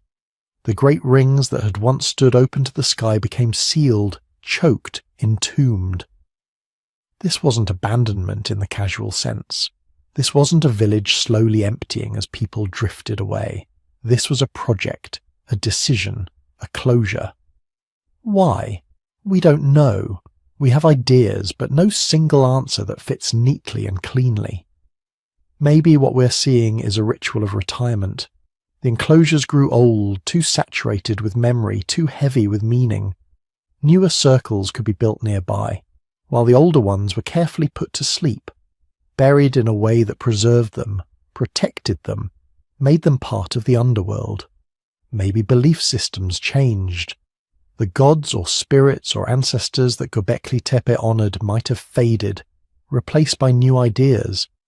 The people could have decided that the right way to end this chapter was not to smash the pillars, but to gently cover them, to fold them back into the earth like closing the eyes of the dead. There's another possibility, more practical and more unsettling. By 8000 BCE, the region was changing. The first experiments with domesticated plants and animals were underway. Communities were shifting from purely foraging to early farming. New priorities emerged: fields to tend, herds to manage, permanent houses to maintain. The huge investment required to keep a site like Göbekli Tepe active might have become too costly. Better, maybe, to pack it up, to give it a final, respectful burial and move on to a new way of life. Or perhaps something happened. Conflict, social breakdown, a shift in power that made Göbekli Tepe politically dangerous, associated with a rival faction or a fading leadership. Burying it could have been an act of erasure, a way to remove the old order without destroying its symbols in a way that might anger whatever forces people believed lived within the stone. We don't know. All we have is the fact of the burial, the texture of the fill, the way bones and stone fragments are mixed, the order in which the layers were laid down. It's like seeing the last page of a story with the middle chapters missing. And then there's the strangest twist of all. Göbekli Tepe may not be unique. For a long time it stood alone in our imagination, a singular anomaly, a freak spark of monumental architecture thousands of years too early. But recent discoveries suggest it may be part of something larger, a whole landscape of early stone centres in southeastern Anatolia. Just 35 kilometres away, at a site called Karahan Tepe, archaeologists have uncovered another complex arrangement of T-shaped pillars. Not identical, not a copy, but part of the same architectural tradition. There are stone pillars set into a carved pit, strange abstract sculptures, even a room with a row of upright pillars facing a central stone figure emerging from the floor. Karahan Tepe is roughly contemporary with Göbekli Tepe, maybe even slightly older in some respects, and it's not alone. Other sites, Sayburç, Sefer Tepe, Çakmak Tepe and more, are beginning to show hints of similar monumental architecture. This changes the question. Instead of asking, why did one community build something like this so early, we may need to ask, what kind of cultural world produced an entire network of such sites?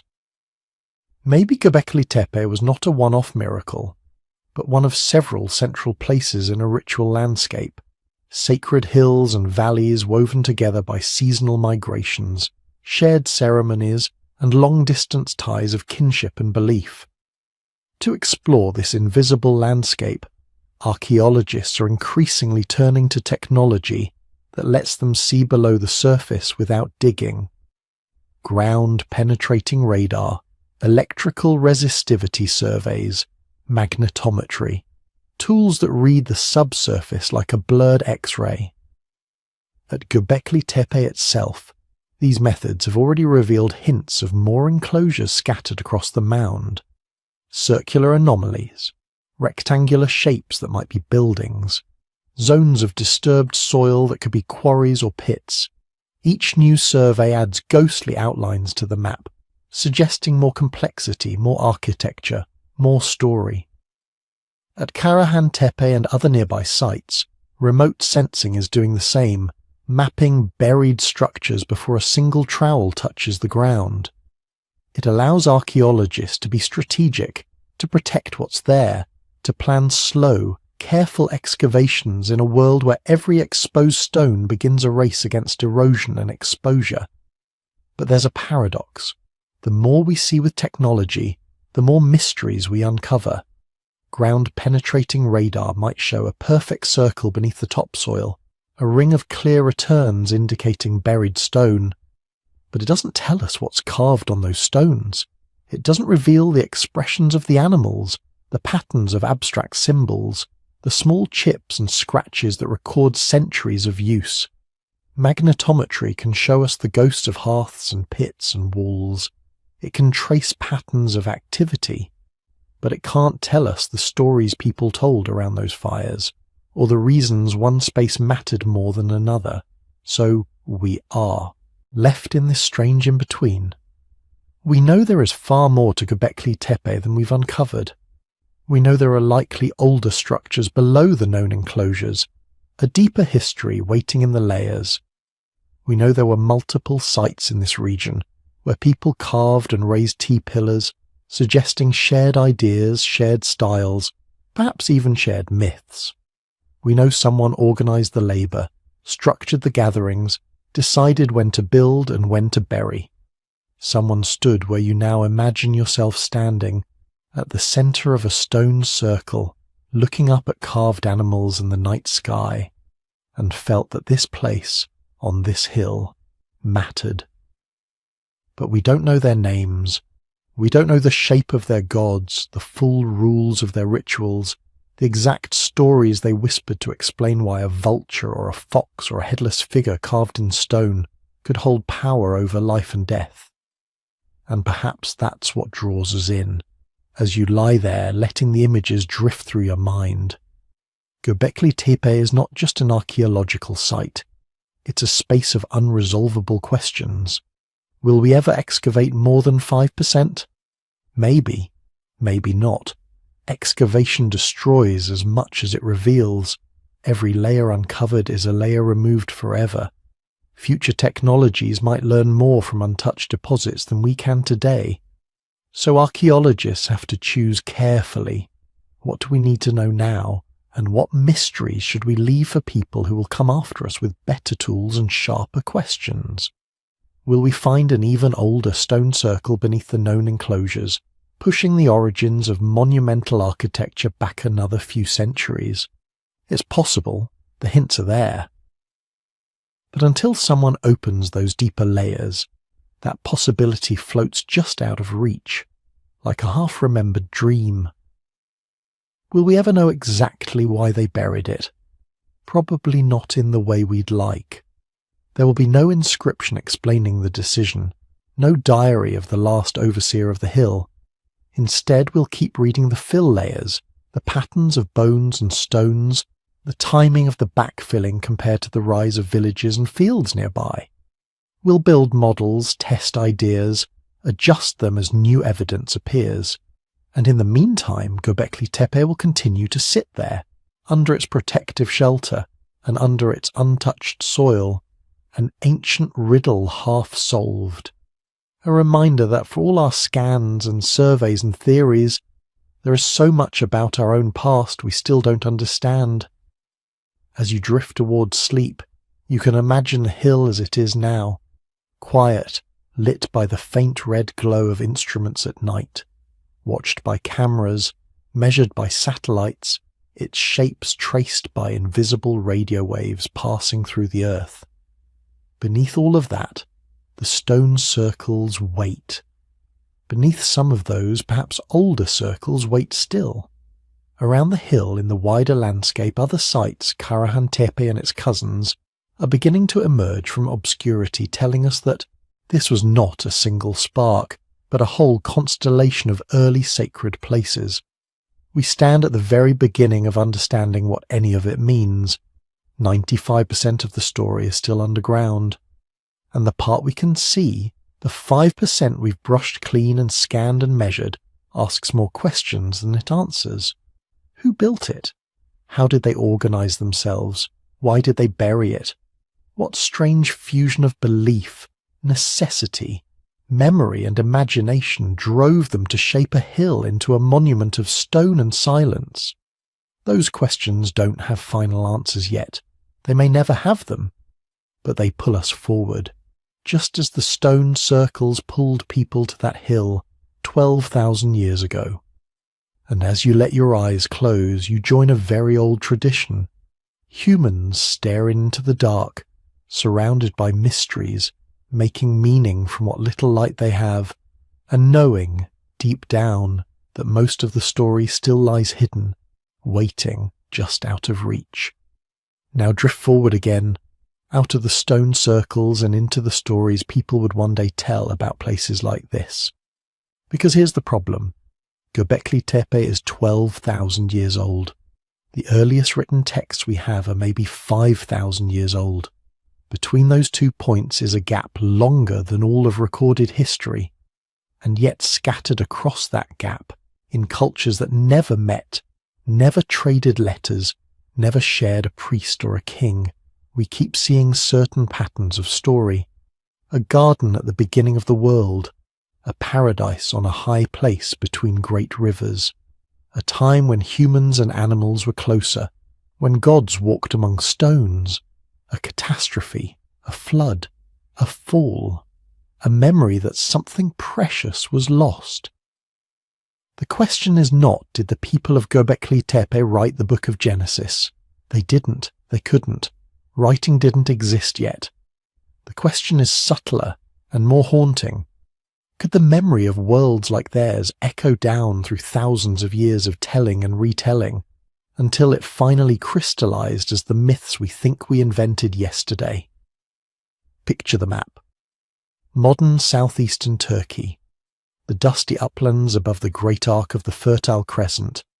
To the south and east, the valleys that would become Mesopotamia, the land between rivers, cradle of Sumer, of Akkad, of Babylon. To the west, the plains that would one day see Hittites and Luwians and the first Indo-European tongues in the region.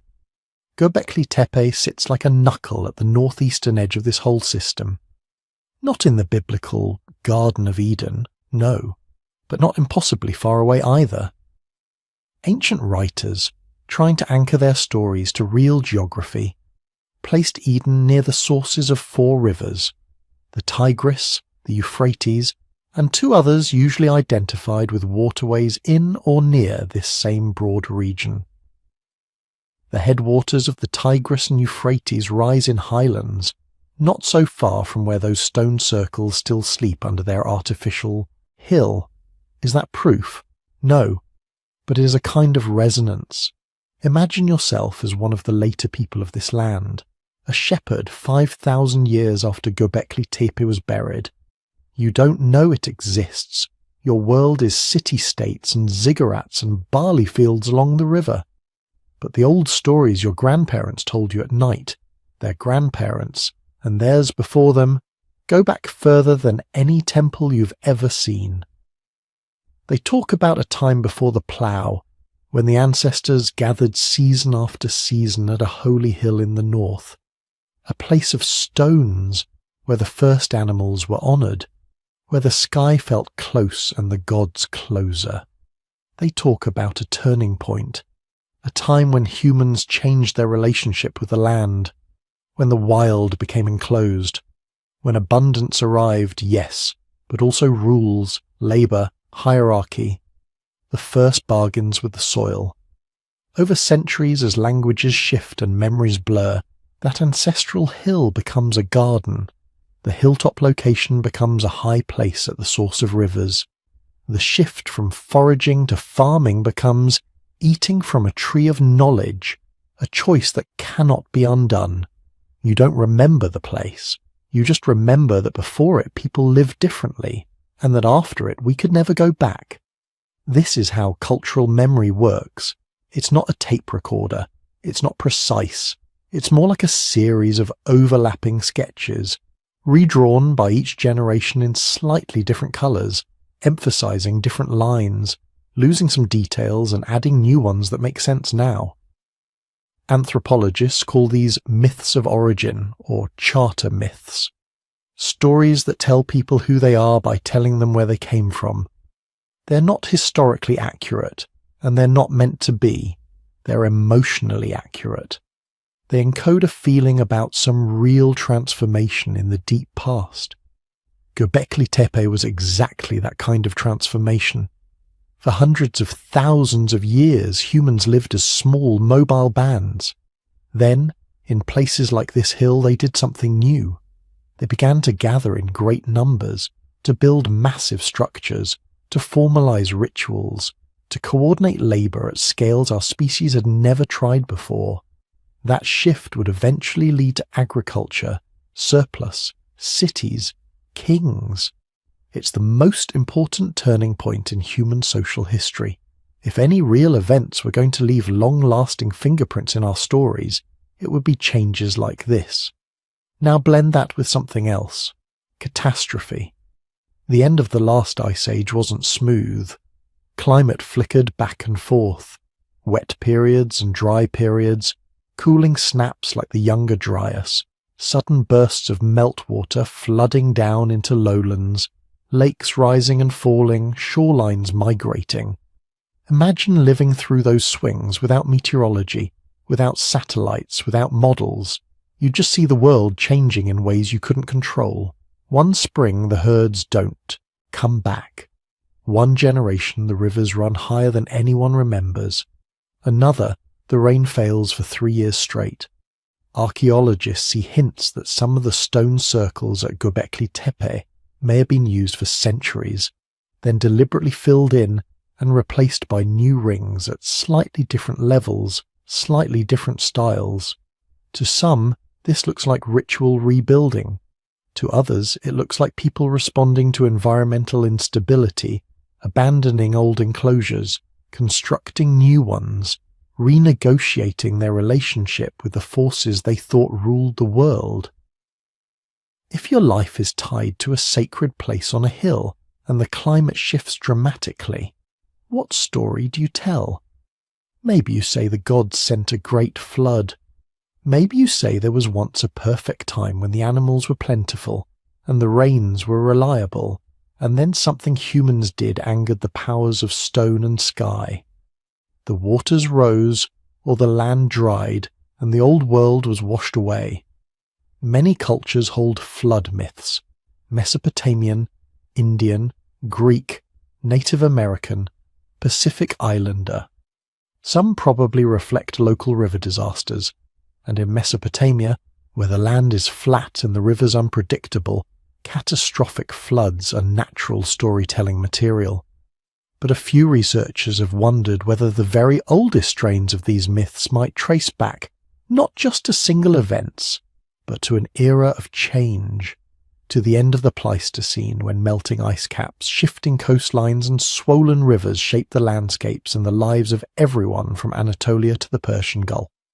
Again, not proof, just a possibility, a thread that might connect those carved boars and cranes on a hill in Turkey to a man on a boat in a Babylonian story trying to outlast a God-sent flood. We need to be careful here, because this is where fringe theories like to rush in. You've probably heard some of them. Göbekli Tepe as the literal Garden of Eden. Göbekli Tepe as the remnant of an advanced lost civilization wiped out by a comet. Göbekli Tepe as evidence of alien visitors teaching hunter-gatherers how to build in stone. They all share one thing in common. They underestimate the people who actually lived there. The problem isn't that these theories are imaginative. Humans are imaginative. That's one of our best traits. The problem is that they jump over the hard work of understanding what ordinary, clever, fully human hunter-gatherers could do with time, skill, and social cooperation. Nothing at Göbekli Tepe requires aliens or Atlanteans or secret high technologies. It requires people who can plan, coordinate, and remember. People whose grandparents told them where to quarry the best limestone. People who spent childhoods learning how to chip stone, how to move monoliths with ropes and levers, how to carve a fox so precisely into a pillar that 12,000 years later we still recognize the curve of its tail. If anything, what Göbekli Tepe proves is that the so-called primitive people of the early Holocene were already capable of astonishing things, long before pottery, long before writing, long before pharaohs and pyramids. But dismissing the fringe ideas doesn't mean we have to throw away the instinct that drives them. That instinct is the sense that there is a conversation between the stones and the stories, that somehow, even if the details are wrong, the feeling that our myths are older than our writing, older than our cities, might be right. So instead of saying Göbekli Tepe is Eden, we can say something softer, more honest. Göbekli Tepe and Eden live in the same mental neighborhood. Both are about a threshold, a before and an after, a space where humans feel themselves close to the divine, and a moment when that closeness changes or is lost. Instead of saying, the flood in Genesis is Göbekli Tepe's destruction, we can say, people who built places like Göbekli Tepe lived through floods, droughts, and climate swings intense enough to scar cultural memory. Over many generations, those memories could have been distilled into the flood archetype that keeps resurfacing in human stories. We can hold on to wonder without letting go of evidence. Now think again about location. Göbekli Tepe sits on a ridge with a broad view of the surrounding plains. To the people who built it, this was probably not the middle of nowhere. It was a focal point on the landscape, a place you could see from far off, a landmark you could aim for on long seasonal journeys. Later, when agriculture took root in the valleys and cities sprang up along the rivers, the lowlands became the centre of power. The hill faded into the background. Sediment and time hid the stones. But oral tradition doesn't map geography the way a GPS unit does. To a storyteller around a later Mesopotamian hearth, the place where it all began might be vaguely north, vaguely high, vaguely at the sources of the rivers, vaguely before everything familiar. That's close enough to plant a symbolic garden there, close enough to say, in the east, in a place of 4 rivers, there was once a garden where humans and God spoke face to face. Close enough that when later scribes wanted to set their story of beginning somewhere, they aimed their words roughly in the direction where, thousands of years earlier, a real hill had once drawn people from miles around. Behind all of this is something deeper than geography or climate. It's the fact that humans make sacred spaces. We do it automatically. Give us a cave with strange acoustics, and we put paintings on the walls. Give us a mountain that catches the dawnlight just so, and we crown it with shrines. Give us a grove of unusual trees, a boulder that looks like a face, an island that sits alone on the horizon, and we wrap it in story and ritual. Göbekli Tepe is one of the earliest monumental expressions of this impulse that we can still touch. But the impulse itself is older than stone. For as long as we've been telling stories, we've been trying to anchor meaning to place. To say, here, at this rock, at this hill, at this circle of carved pillars, something important happened. Our ancestors met the animals. Our ancestors met the gods. Our ancestors made a bargain or broke one. Over time, as languages and cultures change, the specific hill might be forgotten, but the pattern, sacred center, first time, turning point, loss and hope, survives. It gets retold in new forms, pinned to new landscapes, dressed in the clothes of new religions. So when you hear about Eden, or Dilmun, or the Golden Age on Olympus, or any mythic time before time when humans walked more closely with the divine, you can let a small part of your mind drift back further. Back to the people who climbed a barren hill at dawn to stand among T-shaped stones and animal carvings that gleamed in the first light. Back to the first great gatherings, the first formal rituals, the first shared sense that this place is not like other places. They weren't thinking about future scriptures. They weren't trying to write myths for us. They were simply doing what humans do, turning landscape into meaning and meaning into memory. If you strip away all the layers, the literalism, the debates, the footnotes, you're left with that simple need. We need to believe there was a beginning. We need to believe that beginning happened somewhere real. We need to believe our lives are part of a story that started long before us and will continue after we're gone. Göbekli Tepe reminds us that this need is ancient. It's not a quirk of any one religion or culture. It's a feature of the human brain that survived bottlenecks, ice ages, migrations, and the slow invention of agriculture and cities. Those people on the hill, carving leopards into limestone, arranging pillars in circles, hauling stones until their hands bled. They were already us. They loved and grieved and feared the weather. They doubted. They hoped. They told stories around fires about how the world began, why the animals behave as they do, why the rains come or fail. Their specific myths are lost. We will never hear their words. But when we stand at the edge of sleep and listen to our own stories about gardens and floods and lost golden ages, we are listening to echoes of a conversation that began long before writing. A conversation in which Göbekli Tepe was one of the first great sentences carved not in ink but in stone, and as you drift you can let that thought soften around the edges. Civilizations rise and fall, hills are built and buried, myths change costumes.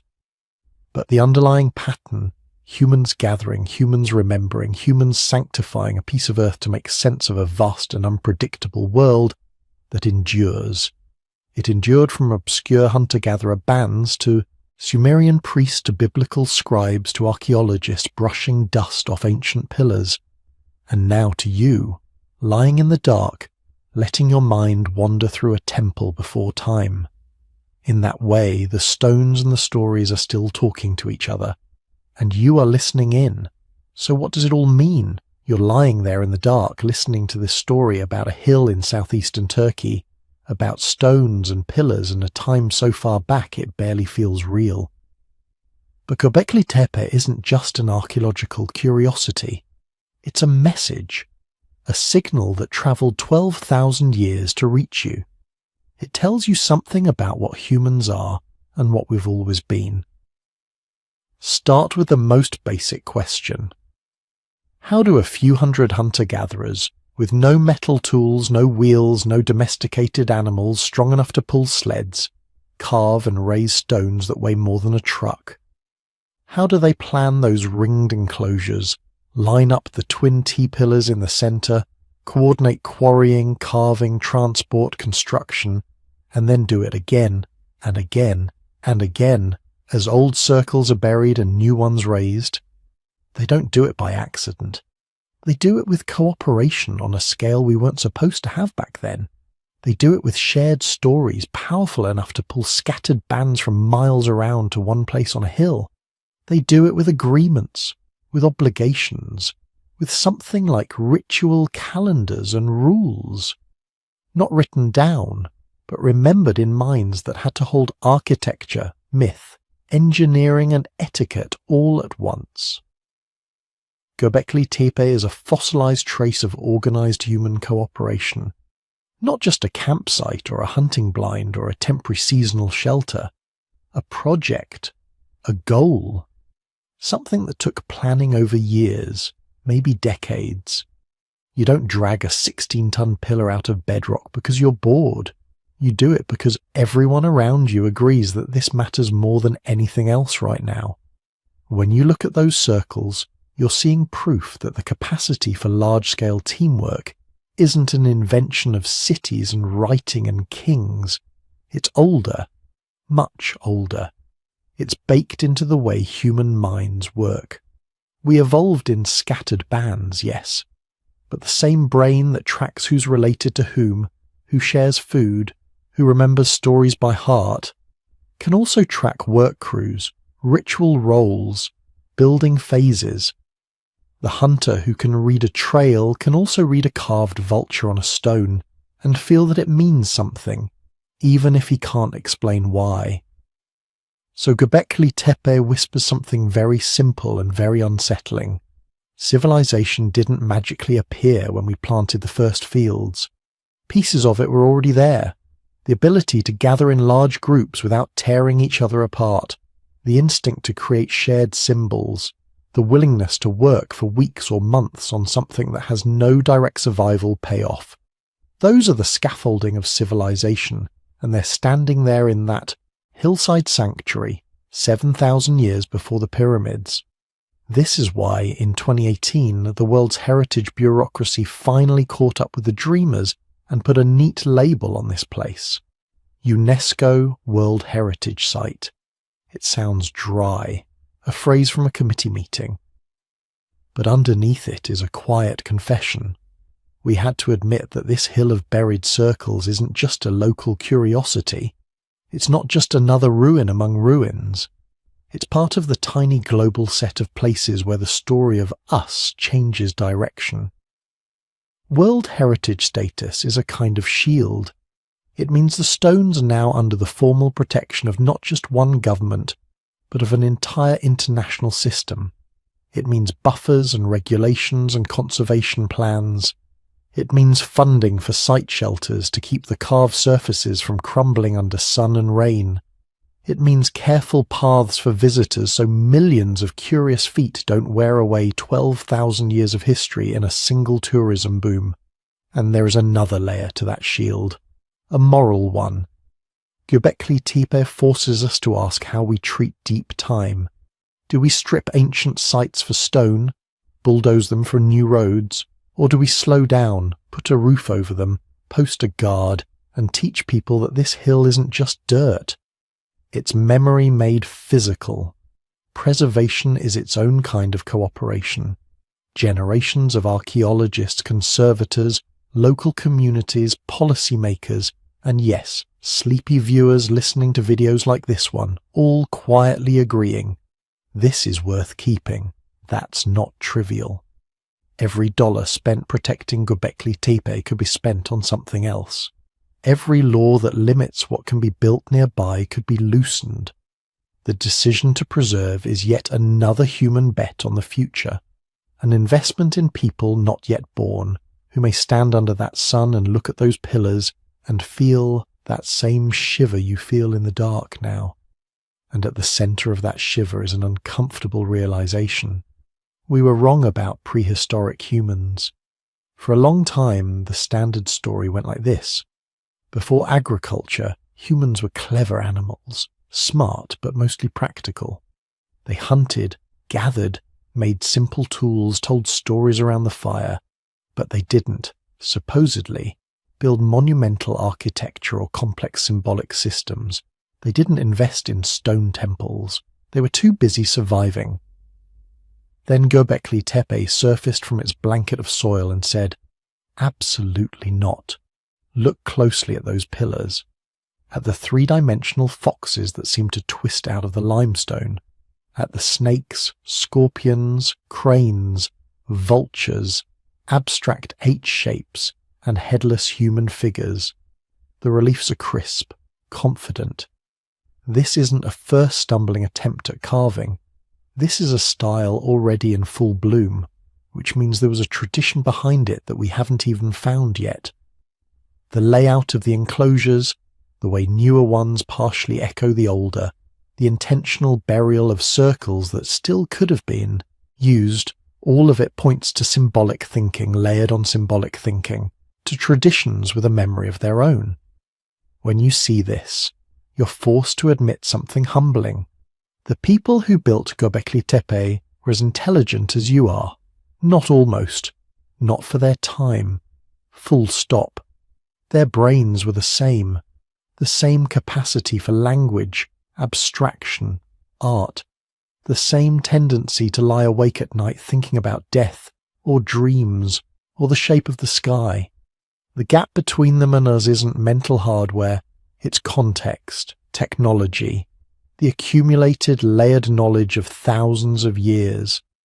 This means the real mystery isn't how did they do it, in the sense of physical possibility. Strong backs, ropes, levers, time and coordination can move mountains. The deeper question is, why did they care enough to do it? Because that why opens a doorway into something even more slippery, the origins of religion and community. Stand in the center of one of those circles in your mind. Imagine the twin T-pillars towering over you in the dark. On their broad shoulders, hands are carved, folded calmly at the front. No faces, no mouths, just silent humanoid shapes. Too large and still to be ordinary people. What are they? Deities? Ancestors? Spirits of animals? One idea is that Göbekli Tepe was a place where scattered bands came to act out a kind of cosmic drama.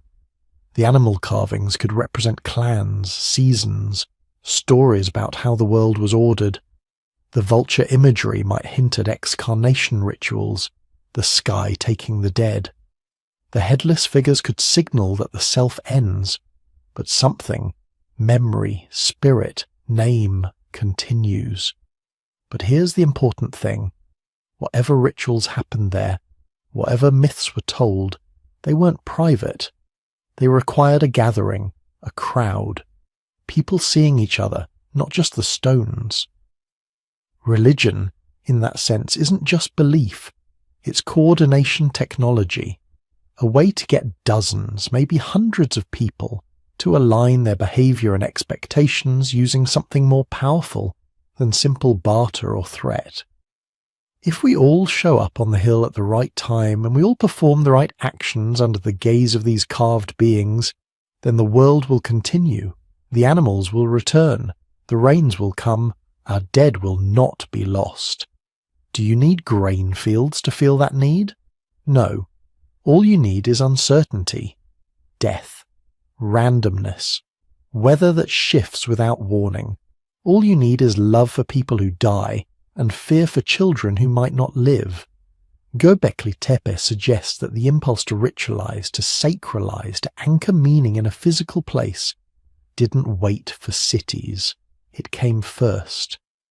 Maybe, in a deep irony, religion and communal ritual helped create the conditions that made farming possible. Gather people often enough in one place for ceremonies and feasts, and someone will start tending the wild grains nearby, just to make sure there's enough food next time. If that's true, then the stone circles are not a byproduct of settled life. They're one of the engines that drove humans towards settlement, and that brings the story forward again, to you. Because the urge that pulled those ancient builders up the hill at dawn is still inside you. The tools have changed. The stones are now skyscrapers and stadiums and data centers and server farms humming in the dark. The carved animals are now logos and icons and flags. The hilltop sanctuary is now a city plaza, a sports arena, a social network, a place where people gather to watch and perform and feel part of something larger than their individual lives.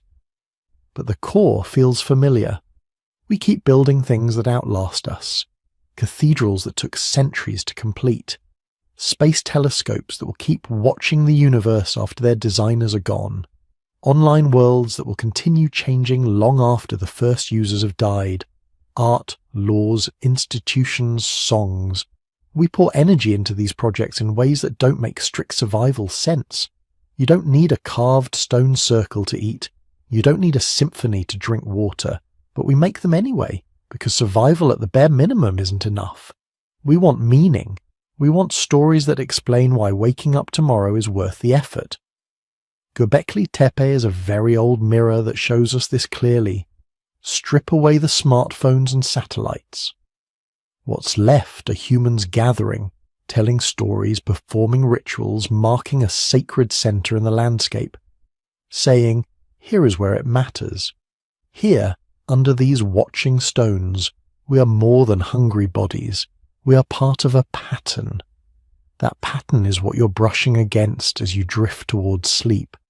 You're lying there in the dark, listening to a voice talk about people you will never meet in a place you might never visit, who lived before writing, before metal, before the idea of a country existed.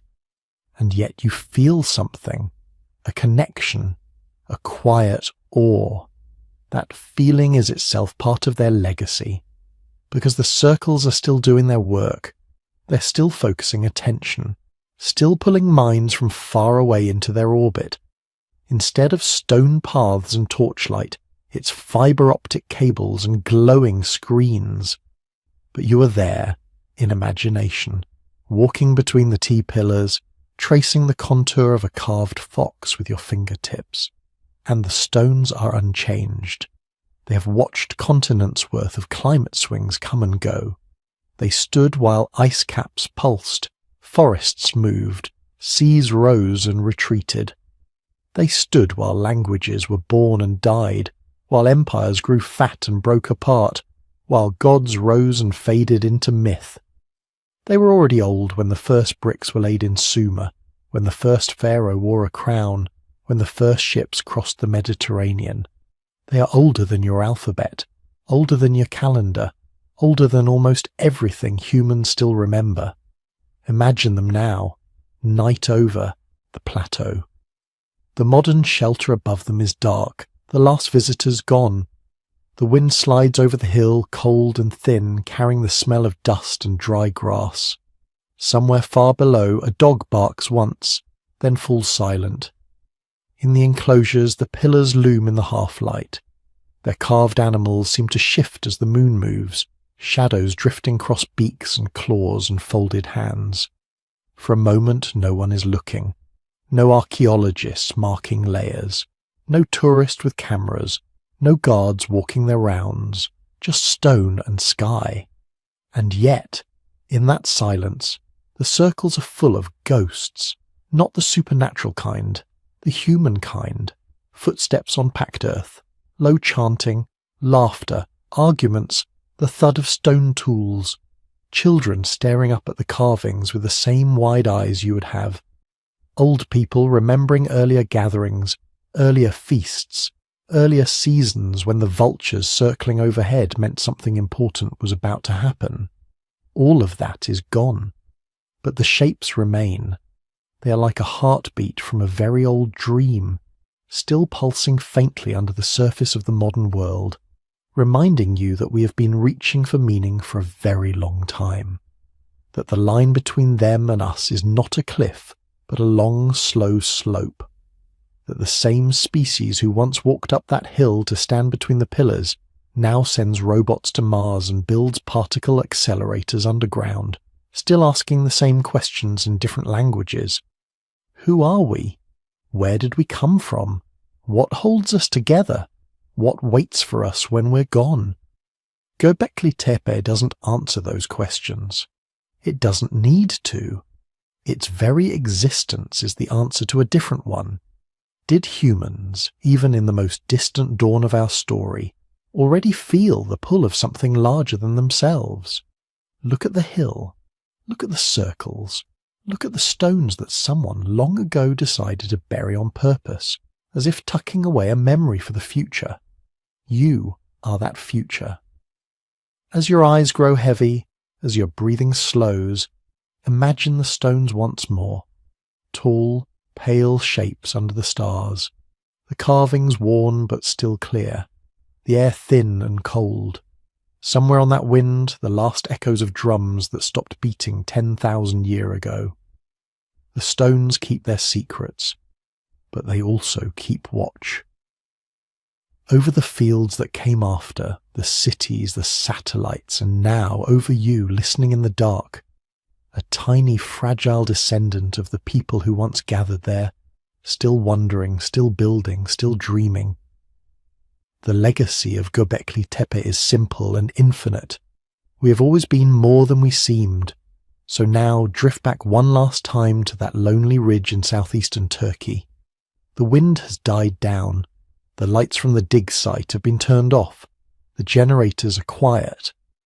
All that's left are the dark silhouettes of the stone circles against the sky, and the slow turning of the stars overhead. Göbekli Tepe is still there, those T-shaped. Pillars are still standing where they were set more than 11,000 years ago. They were already old when the first bricks of Jericho were laid, already ancient when the first pharaohs dreamed of pyramids, already a memory when writing was invented. And yet they're here, with us, now, a knot in the fabric of time. For most of human history, this place lay buried, covered deliberately by the very people who built it, or by their descendants, circle after circle, filled in, sealed, hidden. A monument turned into a hill, a story turned into silence, and then, after thousands of years of forgetting, a few shepherds noticed strange stones on a dusty slope. Archaeologists walked past for decades, thinking it was just another bump in the landscape, until one person stopped, looked a little closer, and refused to let it go. A carved shoulder here, a vulture in relief there, a fox racing along the edge of a stone. Step by step, trench by trench, the hill began to speak.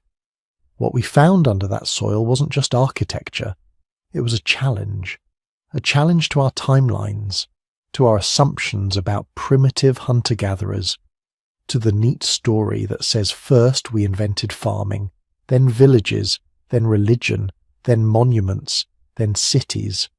Göbekli Tepe breaks that chain. Here, long before pottery, long before metal, long before cities or writing or wheels, people were hauling 20-ton pillars out of the bedrock, carving them into stylized human forms, decorating them with animals, symbols, and signs we still can't fully read, organizing labor, food, and resources on a scale that shouldn't have been possible in a world without fields or barns. And yet it was. Those circles say something simple and profound. Our ancestors were never simple. They might not have had bricks or bronze, but they had memory. They had stories. They had the engineering sense to quarry, move, and stand stones that are still upright after more than 100 centuries. They had social systems strong enough to bring people together from scattered valleys and distant hills to build something that none of them could have made alone. They were us, same hands, same nervous systems, same sleep and dreams, the same capacity to look up at the night sky and wonder what it all meant. When you look at Göbekli Tepe, you're not just looking at the first monumental structure or the world's earliest temple. You're looking at evidence that the human mind, the storytelling, symbol-making, pattern-seeking mind, was already running at full speed at the very dawn of settled life. You're looking at the moment where myth and stone met. Maybe these circles hosted rituals tied to the seasons. Maybe they were gathering places for scattered bands, where alliances were formed, marriages arranged, disputes settled. Maybe they were theatres of memory, where animal spirits and clan ancestors were called into the night with firelight and drums and whispered chants. We don't know, and that's the point. For every pit excavated, 2 more questions appear. For every new pillar uncovered, another layer of mystery comes with it. A symbol we haven't seen before, a pattern that doesn't quite fit, a detail that suggests yet another possibility. Each excavation season is like lifting one more thin veil. Dust brushed away here, a blocked doorway revealed there, a new ring of stones emerging from the soil. Bit by bit the hill releases its secrets, but it never releases all of them. Somewhere under that artificial mound there are still circles we haven't seen, still pillars standing in darkness, exactly as they were left when the last builders walked away, their tools set down, their fires extinguished, their stories drifting into legend. Tonight, as you drift towards sleep, Göbekli Tepe is still slowly changing, not on human timescales, but on archaeological ones.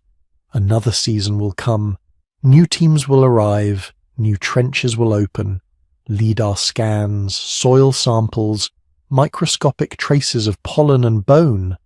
Every technique we invent gives us a slightly clearer glimpse of a world that ended more than 10,000 years ago. But it will never be completely clear. There will always be a gap, a quiet space between what we can prove and what we can only imagine. And in that space lives the real power of a place like this. It reminds us that we come from people capable of astonishing things long before the word civilization ever existed. People who could turn bare limestone into sacred geometry, who could take fear of the unknown and shape it into ritual, who could stand in a ring of carved stone and feel somehow that they were part of something larger and older than themselves. When you think about that, the distance between you and those builders begins to dissolve. The same brain that worries about your tomorrow is built from the same evolutionary clay as the brain that decided, for reasons we may never fully grasp, to carve a headless vulture into a pillar and align it with the rising of a distant star. Time doesn't erase us, it drifts through us. If you've made it this far into the story, listening in the dark, letting your mind wander over dusty stones and forgotten hills, you're part of that same long chain. Another link in the same story that started with small bands moving across ancient grasslands and eventually gathering to raise stones on a Turkish ridge. Before you slip fully into sleep, I want to say a quiet thank you for being here, for giving your attention, your curiosity, your late-night thoughts to these lost worlds. If you'd like to help this kind of content reach more people, more late-night listeners, more drifting minds, that simple click on like really does matter. It tells the algorithm that wandering through deep time is worth sharing. If you feel awake enough, you can also subscribe so you'll be gently carried into the next journey when it's ready. More hidden sights, more forgotten stories, more human mysteries to fall asleep to. And if you're still with me, still listening, I'd love to know where you are in the world right now. What city, what country, what little room you're lying in while we talk about stones half a world away. If you'd like to share, leave a comment and tell me where you're listening from. It's one of the few ways we can turn this from a one-way whisper into a quiet, scattered community, stretched across the planet like those ancient networks of kinship and trade. For those who want to go one step further, there is an optional channel membership as well. It's never expected, but always appreciated. Memberships help support the research, writing and production that go into these long journeys through history, and they make it possible to keep the stories coming, slowly, carefully, one by one. But for now, you don't need to do anything. Just breathe. Let the image of those stone circles fade into the dark. Imagine the stars wheeling overhead, just as they did for the builders. Imagine the last torch going out, the last footstep leaving the circle, the hill slowly rising over centuries of wind and dust. Göbekli Tepe is still there, waiting. And so, somewhere in you, are all the stories still waiting to be told. Sleep well, traveller in time. We'll visit another place, another mystery, another forgotten chapter of our shared past. Next time